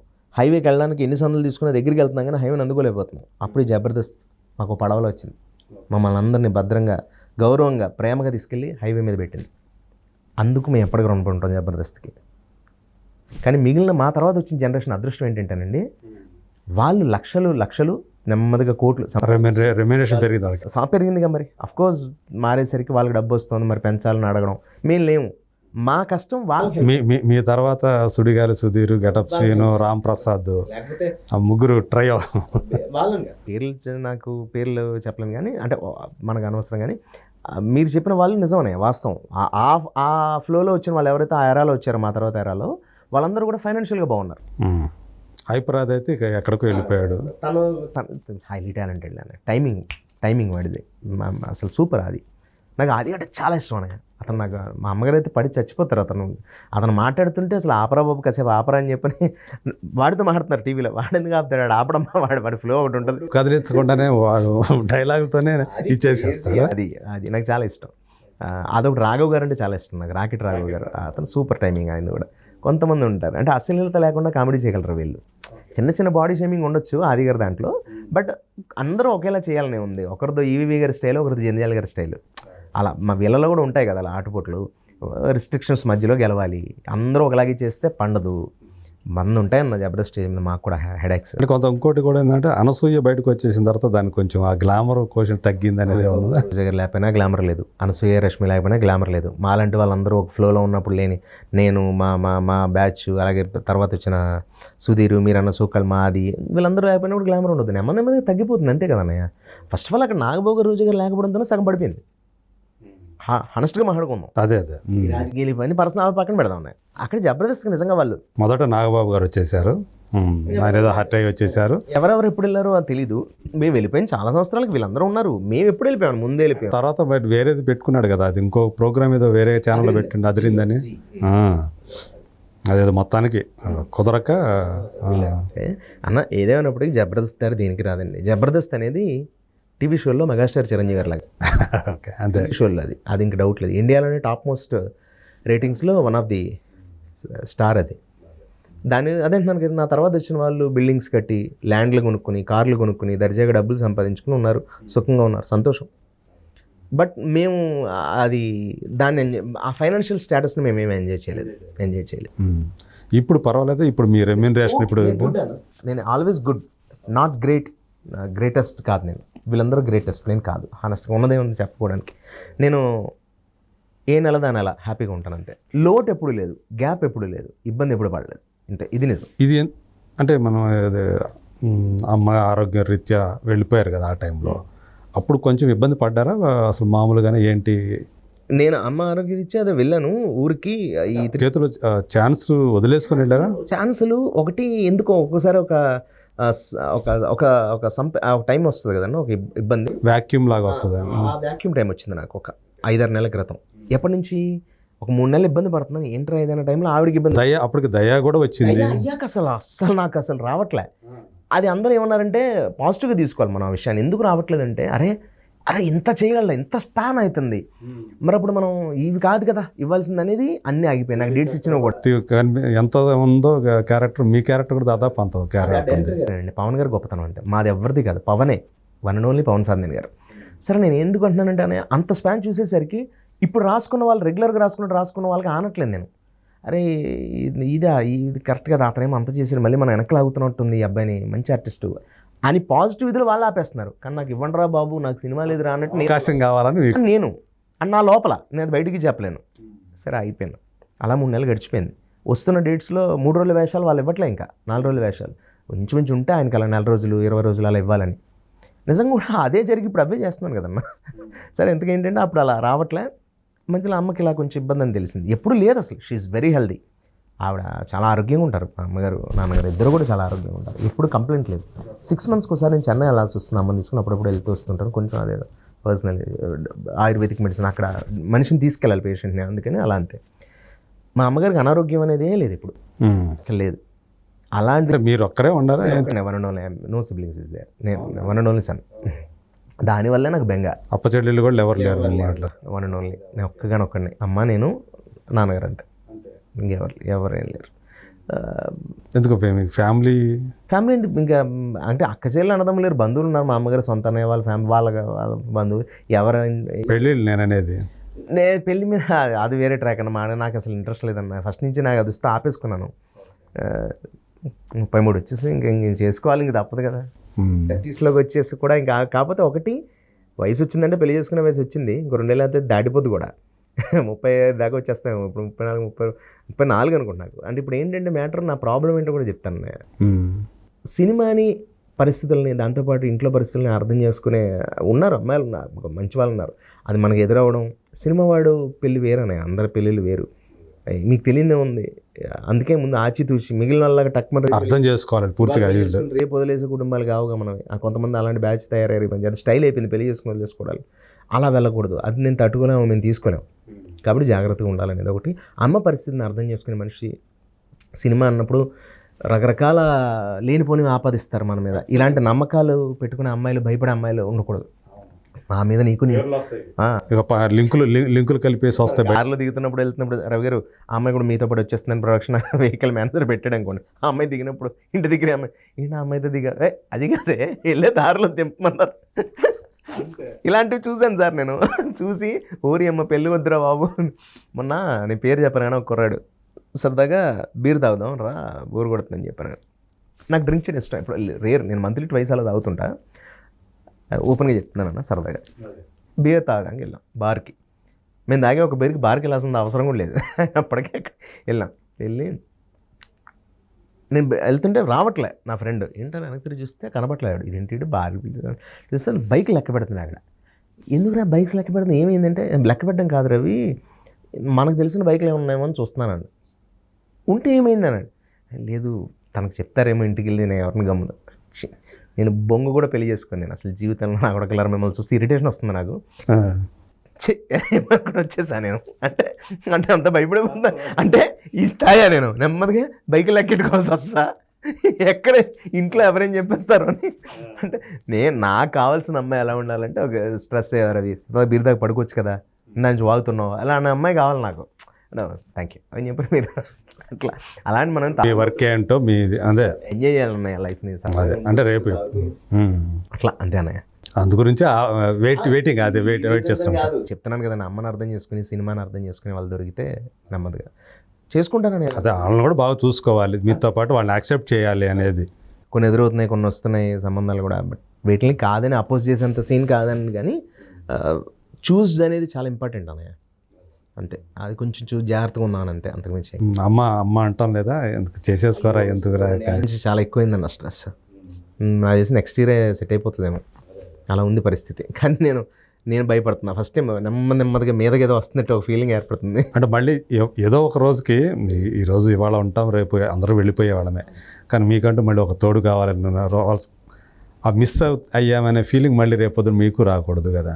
అది కరెక్టేనండి, ఇది ఏమి కాదని అనలేను నేను, అది కరెక్టే. కానీ sir it's an accident sir, పెళ్ళి అనేది కూడా ఒక జరగాల్సిన టైంలో మనం అన్నీ అనుకున్నా జరగదు. ఇంట్లో ఒక్కళ్ళు అయిపోవడం వల్ల దాని బరువు బాధ్యతలు చాలా ఎక్కువ హెవీగా ఉంటాయి. చాలా ఉందన్న, చాలా ఉంది. నేను ఎక్కువే మొయ్యాలి. అదొకటి, నేను నా ఆధార్ కార్డులు ఏవైనా తీసుకుని అందరికీ అదే చెప్తుంటా. చెంచాడు మామూలు గుప్పెడు మట్టి అంటారు కదా, నాకు చెంచాడు భూమి కూడా లేదు ఆంధ్రాలో కానీ తెలంగాణలో కానీ. అవునా? అదేదో నేను గొప్ప నా మీద జాలిపడాలని చెప్పట్లే. మీ నాన్నగారు ఉంటుందేమో. నాన్నగారు కూడా చాలా కింద నుంచి, ఎందుకంటే అమ్మ నాన్న లవ్ మ్యారేజ్, తాతయ్య గారు ఏమి ఇవ్వకుండా ఆయన తర్వాత ఇప్పుడు ఏదో ఆయన ఇచ్చిన. అంటే మీ మొత్తం కుటుంబం మొత్తానికి అసలు సొంత ఆస్తి లేదు అసలు? ఓకే. పెనుగొండలో కూడా ఎక్కడా లేదు అన్నయ్య, ఎక్కడా లేదు అన్నయ్య. నా పేరు మీద ఒక చెంచాడు మట్టి కూడా నేను పుట్టినప్పటి నుంచి నేను చూడలే. లోయర్ మిడిల్ క్లాస్ ఫ్యామిలీ అని కూడా అనకూడదు, అంతకంటే తక్కువ స్థాయి మాది, అంత కష్టపడవచ్చు. కానీ ఏ రోజు అమ్మ హిందీ పండిట్ ఆవిడ, కానీ ఆవిడ పరిస్థితికి కాలేజీకి తీసుకొచ్చాను. నేనేమో చదువుకున్న రోజులంటే తీసుకెళ్ళేవాడిని పాఠాలు చెప్పడానికి క్లాసెస్కి. ఇప్పుడు నేను తీసుకెళ్ళాను. నాన్నగారు పెద్ద ఆయన అయిపోయారు 60+, ఇంకా ఆయన అదే పరిస్థితి. ఆవిడ ఇంట్లో పాఠాలు చెప్తుంటారు. ఒకసారి కుదరకపోతే ఆవిడ ఎంబ్రాయిడరీస్, పెయింటింగ్స్, శారీస్ మీద చేస్తున్నారు. ఖాళీగా మాత్రం ఉంటారు మా అమ్మగారు.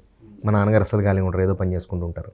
ఓకే. అందరూ ఎడ్యుకేటెడ్ ఫ్యామిలీసే, కాకపోతే ఏంటంటే ఇవేం గవర్నమెంట్ జాబ్స్ కాదు. అలాని వయసు ఒక స్థాయి దాటిపోయిన తర్వాత వాళ్ళు పని చేయాలని కోరుకోను కదా, అందుకని నేను. అంటే ఇప్పుడు దాకా ఆర్థిక భద్రత అనేది ఇప్పుడు దాకా లేదు. ఆర్థిక ఇబ్బందులు లేవు, కానీ కరెక్ట్ వర్డ్ మీరు అన్నది, ఆర్థికంగా ఇబ్బందులు రాకుండా వస్తున్నాను ఇప్పటికీ. రేపేంటి అనేది ఆలోచించినప్పుడల్లా భయపడుతుంటాను నేను. వాళ్ళకి ఇంక లేదు, ఇది నీ గురించి చూసుకోరా, మాకు ఇంకేం నువ్వు ఉన్నావు కదా అన్నట్టున్నారు వాళ్ళు పాపం. ఏ రోజు నేను అసలు మా అమ్మగారు అడిగింది ఏది నేను లోడ్ చేయి, కాబట్టి సొంత ఇల్లు కట్టలేకపోయాను. అది ఆవిడ అడగట్లేదు, బట్ ఆవిడ మనసులో ఉంది, నాకు తెలుసు, కట్టేస్తాను. అంటే పెళ్లి చేసుకునే లోపల ఇది చేయాలని ఉందా? ఏదైనా జరిగితే ఇప్పుడు ఈ గ్యాప్లో, ఎందుకంటే ఇప్పుడు వస్తున్న సినిమాలకు కూడా మేబీ అది జరుగుతుందేమో, భగవంతుడు ఆశీర్వాదం రావాలని మనస్ఫూర్తిగా కోరుకుంటా. థ్యాంక్స్ అన్న, థ్యాంక్ యూ సో మచ్. ఆ తర్వాత ఇల్లు కట్టుకోవడం అనేది చాలా పెద్ద డ్రీమ్ అన్న నాకు అది. కానీ ఎక్కువ మనం బాగా అదే లైఫ్లో ఒక డ్రీమ్ అనుకున్నప్పుడు అవి గమని జరగవు కదా, అలా ఏంటో అది అవ్వట్లేదు నాకు. అది రాసిపెట్టలేదేమో, ఎప్పుడు వస్తుందో మీరు అన్నట్టు ఈ 2 yearsలో ఇప్పుడే రావాలని ఉందేమో. అన్నీ చేశాను నేను, ఏం చేయలేదు. మా అమ్మగారు అన్ని చోట్లకి తిప్పాను, అన్ని చోట్లకి తీసుకెళ్ళాను. మాకేం తిండికి బట్టలు ఇవ్వట్లేదు, హ్యాపీ. ఒక సెలబ్రిటీ హోదా, ఒక యాక్టర్ టైం టు టైం వస్తాడు వెళ్తాడు. ఎక్కడ మీరు ఎప్పుడైనా నా గురించి ఒక చిన్న మచ్చ కానీ ఎక్కడైనా ఏది ఉండదని, అసలు నా సౌండే రాదు, నా పని ఏదో చేసుకెళ్ళిపోతుంటా. ఫైనాన్షియల్గా మాత్రం నేను డిమాండ్ చేయలేదన్న, ఎంత ఇస్తే పని చేస్తానని ఎప్పుడు అడగలేదు ఎవరిని. ఈ క్యారెక్టర్కి ఇంతే అనుకుంటున్నాను అంటే అంటాను. కానీ నా వాళ్ళు అలా కాదు, నా తోటి వాళ్ళు ఏంటంటే వాళ్ళు మాట్లాడతారు. నాకు అది మాట్లాడితే ఇతను నెక్స్ట్ టైం పెట్టుకోరేమో, లేకపోతే ఇది ఉండిపోతుంది ఆ మేనేజర్ మనసులో, వాళ్ళు వేరేలా చెప్తారన్న భయంతో నేను ఎప్పుడు డిమాండ్ చేయను, రిక్వెస్ట్ చేస్తాను. సరే ఇది కొంచెం ఇబ్బందిగా ఉంది, ఈ అమౌంట్ కాదు, ఇది చూడండి అన్నట్టుగానే ఫస్ట్ నుంచి అలాగే వచ్చా. మీ మనస్తత్వానికి అది అలా అలవాటు అయిపోయింది. ఇంకా రవి గారు అంటే మనం చెప్పింది ఏంటంటే అన్నట్టు అలాగే అలవాటు అయిపోయింది. ఇంకా అది అలుసు. సో మీ చుట్టుపక్కల వాళ్ళు, మీ ఊళ్ళో వాళ్ళు ఎవరు ఉన్నారో, జోష్ రవిని చూసి ఎలా ఫీల్ అవుతుంటారు మీరు? హ్యాపీగా చాలా ఇప్పటికీ వస్తుంటారు. నేను ఇంటికి వెళ్తే చాలు, ఇంకా వాళ్ళ ఇష్టం, 10 ఉండదు 11 ఉండదు, రాత్రి వచ్చి తలుపు కొట్టి ఫోటోలు అడిగి వాళ్ళే సెల్ఫీలు దిగుతూ వాళ్ళే కబుర్లు చెప్తూ రోజు చిన్న ఒక 10 మంది మీటింగ్ రావడం జరుగుతూనే ఉంటుంది. నలుగురు వస్తూనే ఉంటారు. రోజుకు ఒక మీ చిన్ననాటి స్నేహితులు కానివ్వండి. చిన్నాడు స్నేహితులు అయితే ఇంకా వాళ్ళు మన గ్రౌండ్లేండి. వాళ్ళకి ఇంకా అర్థమైపోతుంది. ఫోన్ కుట్టరారా ఏంట్రా ఇంట్లో కూర్చున్నాం అది ఇది అంటే బెదిరింపులు ఉంటాయి. ఓకే. హై స్కూల్ గ్రౌండ్కి వెళ్ళిపోతాం. మా మార్టియర్లో గ్రౌండ్ అనమాట. కూర్చుని అక్కడ కబుర్లు చెప్పుకుంటాం. అలా అది మెయింటైన్ చేస్తూ ఉంటారు. చేసుకుంటూ ఉంటాం. బాస్కెట్బాల్ ఆడతాం కాసేపు. అక్కడ సిమెంట్ దెబ్బలు అవన్నీ ఉంటాయి కదా, ఇప్పుడు గవర్నమెంట్ వేసిన వాటి మీద. ఇప్పుడు చిన్న జిమ్ కూడా వచ్చింది గ్రౌండ్స్లో. అక్కడ కబుర్లు చెప్పుకుంటూ కూర్చుంటాం. ఇంకా ఊళ్ళో ఉన్న వాళ్ళందరూ పలకరిస్తే, చిన్న ఊరన్న, చాలా బ్యూటిఫుల్ విలేజ్ నాది. Small home town. Like martyr అని పెనుగొండ నుంచి 2 కిలోమీటర్ల దూరం. అవును అవును. ఇప్పుడు ప్రకాశం జిల్లాలో ఒక మార్టూరు ఉంది, ఇదేమో మార్టేరు. అదే పూర్వం ఆ ఊరి పేరు మారుతిపురం అట. మరి కొన్నాళ్ళకి అలా కాలక్రమంలో క్రమంలో అలా అయింది మార్టియరు అని. చాలా ఊళ్ళ పేర్లు అలా మారిపోతూ ఉంటాయి. అదే అట్లా ఊరంతా చాలా గౌరవం. మరి నాన్నగారన్నా చాలా ఇష్టం, గౌరవం. నేనన్నా చాలా అభిమానం. అమ్మనే బాగా చూసుకుంటారు. మీరు ఏదైనా ఒకవేళ ఏదైనా రాలేమని చెప్పినా కూడా, అరే వీడు పెద్దోడైపోయాడు రా. చిన్న చిన్న ఉంటాయి అవి మనం చాలా అంతెందుకు. ఊర్లో ఫంక్షన్ అయితే వెళ్ళినందుకు అసలు ఊర్లో పెద్దవాళ్ళందరూ కోపడ్డారు నా మీద. అయ్యి బాబా షూటింగ్ ఉందండి అంటే మేము ముందే చెప్పాం కదా. అరే అమ్మ, వీళ్ళు మేనేజర్లా ఫీల్ అవుతున్నారు ఊళ్ళో. మేనేజర్ ఫీల్ అవ్వట్లే. అలా అవ్వదు సార్. సినిమా అనేది చెప్పి రాదు, సడన్గా వస్తుంటే ఒకసారి అడ్జస్ట్ చేసుకోవాల్సి వస్తుంది. మేము డేట్ మీకు ఇచ్చిన మాట వాస్తవమే, కానీ సినిమా డేట్ కంటే మనం ఇప్పుడు మీరు నన్ను పిలిచారంటే సినిమా వాడనే కదా, నేను అది కాపాడకపోతే కష్టం కదా అని నేను మేనేజ్ చేసుకున్నాను. అవి ఉంటాయి ఈ ఇబ్బందులు, చిన్న ఇబ్బందులు ఉంటాయి. అడుగు పొగర్రా రావట్లేదు మనం పిలిస్తే అలాంటివి ఉంటాయి. అదే చాలా ముందు చెప్పినా కూడా రాలేదు, ఇలాంటివి ఉంటాయి. కానీ మనం అన్ని దాటి వచ్చానండి. అదే ఇవన్నీ తప్పవు. సో ఇప్పుడు చేస్తున్న వాటిల్లో మీకు మీ మనసు అంటే కొంచెం పర్వాలేదు అంటే జనం మనసుల్లో నాటుకునే పాత్రలు ఏమైనా వస్తున్నాయా? పర్వాలేదు కదన్నా, చాలా అద్భుతమైన పాత్రలు. ఎస్పెషల్లీ ఇప్పుడు వివేక్ అత్రి గారి డైరెక్షన్లో సరిపోదు హీరో, చాలా అద్భుతమైన మంచి పాత్ర. ఓకే. నేను నన్ను కోరుకునే విధంగా, అసలు వాళ్ళు ఎక్స్పెక్ట్ చేయని విధంగా అద్భుతంగా ఉంటుంది. అంటే హీరో పక్కన ఉంటుందా లేకపోతే? ఉంటుంది. హీరో గారితో లేనప్పుడు ఉంటుంది. కథలో ఉంటాను నేను, కథలో ఉంటాను. బాగుంటుంది. వివేక్ అత్రి గారు రాసిన విధానం చాలా గొప్ప కథ, గొప్ప సినిమా అవుతుందండి. అది చాలా పెద్ద హిట్ అవుతుంది. దానయ్య గారి ప్రొడక్ట్. పాత్రలు కూడా మంచి మంచి గుర్తుండిపోయే పాత్రలు ఉంటాయి తన సినిమాల్లో. చాలా సెన్సిబుల్ సార్ ఆయన, చాలా భలే. పైగా ఆయన చాలా డీటెయిలింగ్. ఆయన చాలా కమాండ్. ఆయనకి ఒక సీన్ని ఆయన మనకు చేసి చూపిస్తాడు. ఆయన రవి గారు ఆ ఎక్స్ప్రెషన్ కొంచెం అవి కరెక్ట్ అండి, ఇలా ఉంటాయి. ఆయనతో చాలా బాగా చేస్తారు. ఆయన ఇస్తారు ఆ ఎక్స్ప్రెషన్, ఆయన ఫేస్లో చూపించేస్తారు మనకి. అది మనం బేసికల్గా యాజ్ అన్ యాక్టర్స్ మనం చేసి ఇదంటే అది కాదండి, అది సార్ అది బ్యూటిఫుల్, ఇది బాగుందని ఓ పట్టణ ఆయన అసలు ఒప్పుకోరు. ఆ సినిమా ఆడుతున్నాను, ఆ సినిమా మిగిలిపోతుంది. మంచి సినిమా. వివేక్ అత్రి అనే అతను సెన్సిబుల్ డైరెక్టర్. ప్రతి విషయం మీద అవగాహన. అవును, తెలియని విషయాన్ని తెలుసుకున్న తర్వాతే చేస్తాడు ఇట్లాంటివన్నీ కూడా. అవును, కూడా ఆయన బ్రోచేవారు ఎవరు మెంటల్ మదిలో అంటే మన సుందరాన్ని తొందర ఎక్కువ. Beautiful films. బ్రోచేవారు ఎవరు, అజయ్ ఘోష్ క్యారెక్టర్ ఇవన్నీ ఉంటాయి. అలాగా మంచి వేషం అన్న. ఇప్పుడు ఇది నానితో పనిచేయటం ఎలా ఉంది? నాని గారితో నేను యాక్చువల్గా చాలా బాధ. ఫస్ట్లో ఎంత ట్రై చేసాను అవ్వలేదు. భీమిలి కబడ్డీ జట్టు నుంచి అవ్వలే. గ్యాంగ్ లీడర్లో చిన్నది పడింది, అది కూడా చిన్నది వద్దన్నారు డైరెక్టర్ గారు. కానీ నేనే నానిగారితో చేయాలి ఏదో రకంగా ఎంటర్ అయ్యాను. అది నానిగారి కాంబినేషన్ కాదు, వెళ్ళకి తెలిసింది. సరే కంప్లీట్ అయిపోయాం. అదేదో ఒకరోజు వేషం అంతే. యాక్చువల్లీ నిజంగా చెప్పాలంటే నానిగారితో నేను చేసిన ఫస్ట్ సినిమా ఇదే అనుకుంటా. ఆయనతో కాంబినేషన్ సాలిడ్ కాంబినేషన్. ఇదన్న నానిగారితో పని ఎలా అంత బాగుందంటే, ఆయన ఒక సీన్లో డైలాగ్ ఆయనకు వస్తే దాని గురించి ఆయన ఆలోచించి డైలాగ్ వెళ్ళే ముందు సీన్కి దాని మీద చిన్న హోంవర్క్ మామూలుగా అనుకుంటారు కదా సెట్లో, కాసేపట్లో షార్ట్లోకి వెళ్ళే ముందు అలా ఆలోచించి, ఇది నేను కంటే ఆ అబ్బాయి చెప్తే బాగుంటుందని నాకు, ఆవిడ ఇది అంటే బాగుంటుంది, నేను ఇది అలా అనొచ్చా అని డైరెక్టర్ గారు పర్మిషన్ తీసుకుని, మళ్ళీ డైరెక్టర్ గారు ఇదేమన్నా నీకు ఒప్పుకుంటేనే అన్నట్టుగా అని మరీ చెప్తారండి ఆయన. అరే బ్యూటిఫుల్ అండి. అంటే తనలో ఒక డైరెక్టర్ కూడా ఉన్నాడు కాబట్టి ఆయన అసిస్టెంట్ డైరెక్టర్గా బాబు గారి దగ్గర నుంచి ఆయన కానీ కథ మీద చాలా మంచి పట్టు. తను కూడా self made actor. Exactly, very natural performer ఆయన. చాలా బాగుంది, బ్యూటిఫుల్, స్వీట్. చెప్తాను కదా సార్, నేను పనిచేసిన యూనిట్స్ గుర్తుపెట్టుకున్న వాటిలో ఇప్పుడు నేను 122-123 సినిమాలో పనిచేశాను అన్నయ్య. ఓకే. వెనకాల వచ్చిన కొంతమంది మొన్న 100 ఫిల్మ్స్ అయ్యాయని చెప్పి సెలబ్రేట్ చేసుకుంటుంటే అప్పుడు లెక్క పెట్టమని గొడవ పెడితే లెక్క పెట్టా. నేను మర్చిపోయిన ఇంకేమైనా ఉన్నాయో లెక్క పెట్టకుండా మీకు గుర్తున్నంత వరకే 123, 122 వచ్చాయి. అందులో ఎంత స్పాన్ ఇది? 14 సంవత్సరాలు, 15 సంవత్సరాలు. 2009 అన్నయ్య మగధీర ఫస్ట్. 15 సంవత్సరాలు నేను రావడం కెమెరా ముందుకు మగధీర. అంటే డైలాగ్ చెప్పింది. డైలాగ్ చెప్పకుండా జూనియర్ ఆర్టిస్టులు చేసిన 4-5 ఉన్నాయి, చాలా ఉన్నాయి. 2005 నుంచి నేను చెన్నై నుంచి నా ప్రయాణం. 2005లో చెన్నై, సో మొత్తానికి డైలాగ్ చెప్పిందంతా మళ్ళీ అక్కడ మెగా ఫ్యామిలీకి సంబంధించిన సినిమా నుంచే వచ్చారు. 100% ఆ కనెక్షన్ కూడా ఉంది. గోవింద్ గారు, చరణ్ బాబు, అందులో చిరంజీవి గారు గెస్ట్ యాక్టర్. అది నిజంగా ఆ రోజులు అప్పట్లో నేను 10 సార్లు 20 సార్లు చెప్పుకున్నాను. ఆ, సరే చిరంజీవి గారు నేను వచ్చిన సినిమా కానీ గెస్ట్గా కూడా వచ్చారు. అప్పట్లో రాజకీయాల్లో ఉండి కూడా అనుకునేవాడిని ఇంట్లో ఊళ్ళల్లో. చిన్న షార్ట్ మగధీరలో ఒక డైలాగు 2 ఉంటే ఒక డైలాగ్ తీస్తారు, ఒకటి ఉంది ఎడిటింగ్ అంతే. ఓకే. అమ్మాయిని కాజల్ టీస్ చేస్తా, ఫ్రంట్ కోటి బ్యాక్ అరకోటి ఎక్కించండి కార్లోకి ఆ టైప్లో కొంచెం అదే నేను గుర్తు చేసుకుంటే ఎక్కడ ఉంటాయి. రామ్ చరణ్ బాబు వచ్చి కొడతాడు, స్కార్పియో దగ్గర లాగి నా లెగ్ లాగి నేలకేసి కొడతాడు అనమాట. నేను థమ్స్అప్ తాగుతూ నా చుట్టుపక్కల 10 మంది రైట్. అవును. గ్యాంగ్ అని పెట్టుకున్నాను. అన్న రామారెడ్డి పైన చేసాను షూట్ అది. ఆ తర్వాత మగధీర తర్వాత జోష్, అక్కడి నుంచి అది అందుకొని జోష్ రవి అని. అది రవి కామన్ పేరు అన్నయ్య. రవి నాకు వెనక ముందు నాదేంటంటే రవితేజ రవికిరణ్ ఏం పెట్టలే మా అమ్మ. నేను సార్లు అడిగిన అందరూ అడుగుతున్నారు, ఓన్లీ రవి అంతే. ఏమని అడుగుతున్నా అంటే నేనేం పెట్టలేదురా, మన ఇంటికి సూర్యభగవానుడు దైవం రవి అని పెట్టాను, అందుకే మా నాన్నగారి పేరు కూడా భాస్కర్ అందుకని అంది ఆవిడ. సరే అయితే అలాగే ఉన్నా. వీళ్ళు ఏం చేశారంటే సినిమా ఆఫీసుల్లో అబ్బాయి బాగా చేస్తున్నారు, అబ్బాయిని పిలవండి, అబ్బాయి అదేనండి జోష్లో చేశాడు కదా అబ్బాయి అంటే ఇలా జోష్లో చేశాడు, జోష్ రవి, అదే ఆ జోష్ రవి అన్నట్లా అలా కలోక్యాలుగా అలా పిలుచుకుంటూ వెళ్ళిపోయింది అది. అలా భగవంతుడు మనకు అలా ఇచ్చాడేమో అని నేను ఎందుకు వదులుకోవాలి దాన్ని. నేను మనం పెట్టుకున్న పేరు కాదు, పబ్లిక్ జనాలు ఇచ్చింది. అది మంచిదే కదా అట్ట. జోష్ అంటేనే జోష్ కదా. కదా అమ్మ అంటుంది రవి ముందు పెట్టు, రవి నుంచి జోష్, రవి జోష్లా ఉండు అని అమ్మ అంటుంటుంది. ఎందుకంటే రవి పేరు కదా, అసలు పేరు కదా, అసలు పేరు కదా అని. కానీ జనాలు ఏం పేరు పిలిస్తే అదే కదా. అదే అదే ఆవిడ అదే అంటుంది, రవి జోష్ బాగానే ఉందిరా, అలాగే ఉన్నాయి అంటారు. మా అమ్మ ఎప్పుడు పాప ఆవిడ అందుకే అలా అన్న అలా ప్రయాణం మొదలైంది. అప్పటి నుంచి ఈ ప్రయాణం ఇలా జరిగిన 14-15 ఏళ్లలో ఇన్ని సినిమాలు అయిపోయినాయి. క్వాంటిటీ ఆఫ్ ఫిల్మ్స్ ఇన్ని చేసినా క్వాలిటీగా మనకు కనబడే కొన్ని ఉంటాయి. ఎంత పెద్ద ఇదైనా బ్రహ్మానందం గారు కూడా 2000 ఎంతైనా చిరంజీవి గారి గురించి చెప్పుకోవాలన్నా కొన్ని సినిమాలు గుర్తు వస్తాయి వెంటనే. పైగా వాళ్ళు నమ్మేవి కూడా ఒక 10-20 ఉంటాయి కదా. అలా నావి ఒక ఈ 120-130 సినిమాలు ఎక్కిస్తే అందులో నావి 20-18 గుర్తుండే సినిమాలు అంతే. కాబట్టి ఇవేం కౌంట్ అని 10 సినిమాలు ఉన్నా చాలు మనకి. 10 సినిమా గుర్తొచ్చినా జోష్ రవి చేసిన కానీ చూసింది మగధీరని, నేనే రజ నేనే మంత్రి అని, గుండె జారగల్లంత అయిందని, ఒకటి కాదు పటాస్ అని, ఇంకా అసలు ఫ్లో వెళ్తూనే ఉంటుంది నాకు. ఒక పక్క సినిమాలు, ఇంకో పక్క ఈ జబర్దస్తులు, సిరీస్లు, ఇప్పుడు దయ, సేనాపతి.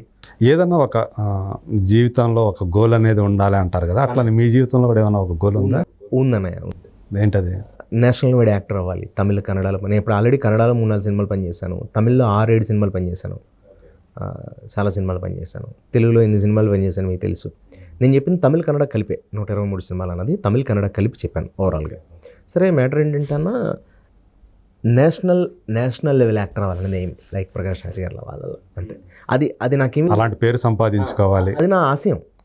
అంటే దేశవ్యాప్తంగా ఉన్నటువంటి సినిమా అభిమానుల దృష్టిలో ఉండాలి. అంటే నేను మెడ్రాస్ ఇప్పుడు పలక స్నేహారావు గారిని బాగున్నారా సార్ ఒక ఫోటో సార్ అని ఎంత అభిమానంగా అడుగుతారో, తమిళనాడులో కూడా అలాగే అడగాలి, కేరళలో కూడా అలాగే అడగాలి, కర్ణాటకలో కూడా అలాగే అడగాలి అనేది నా ఎయిమ్.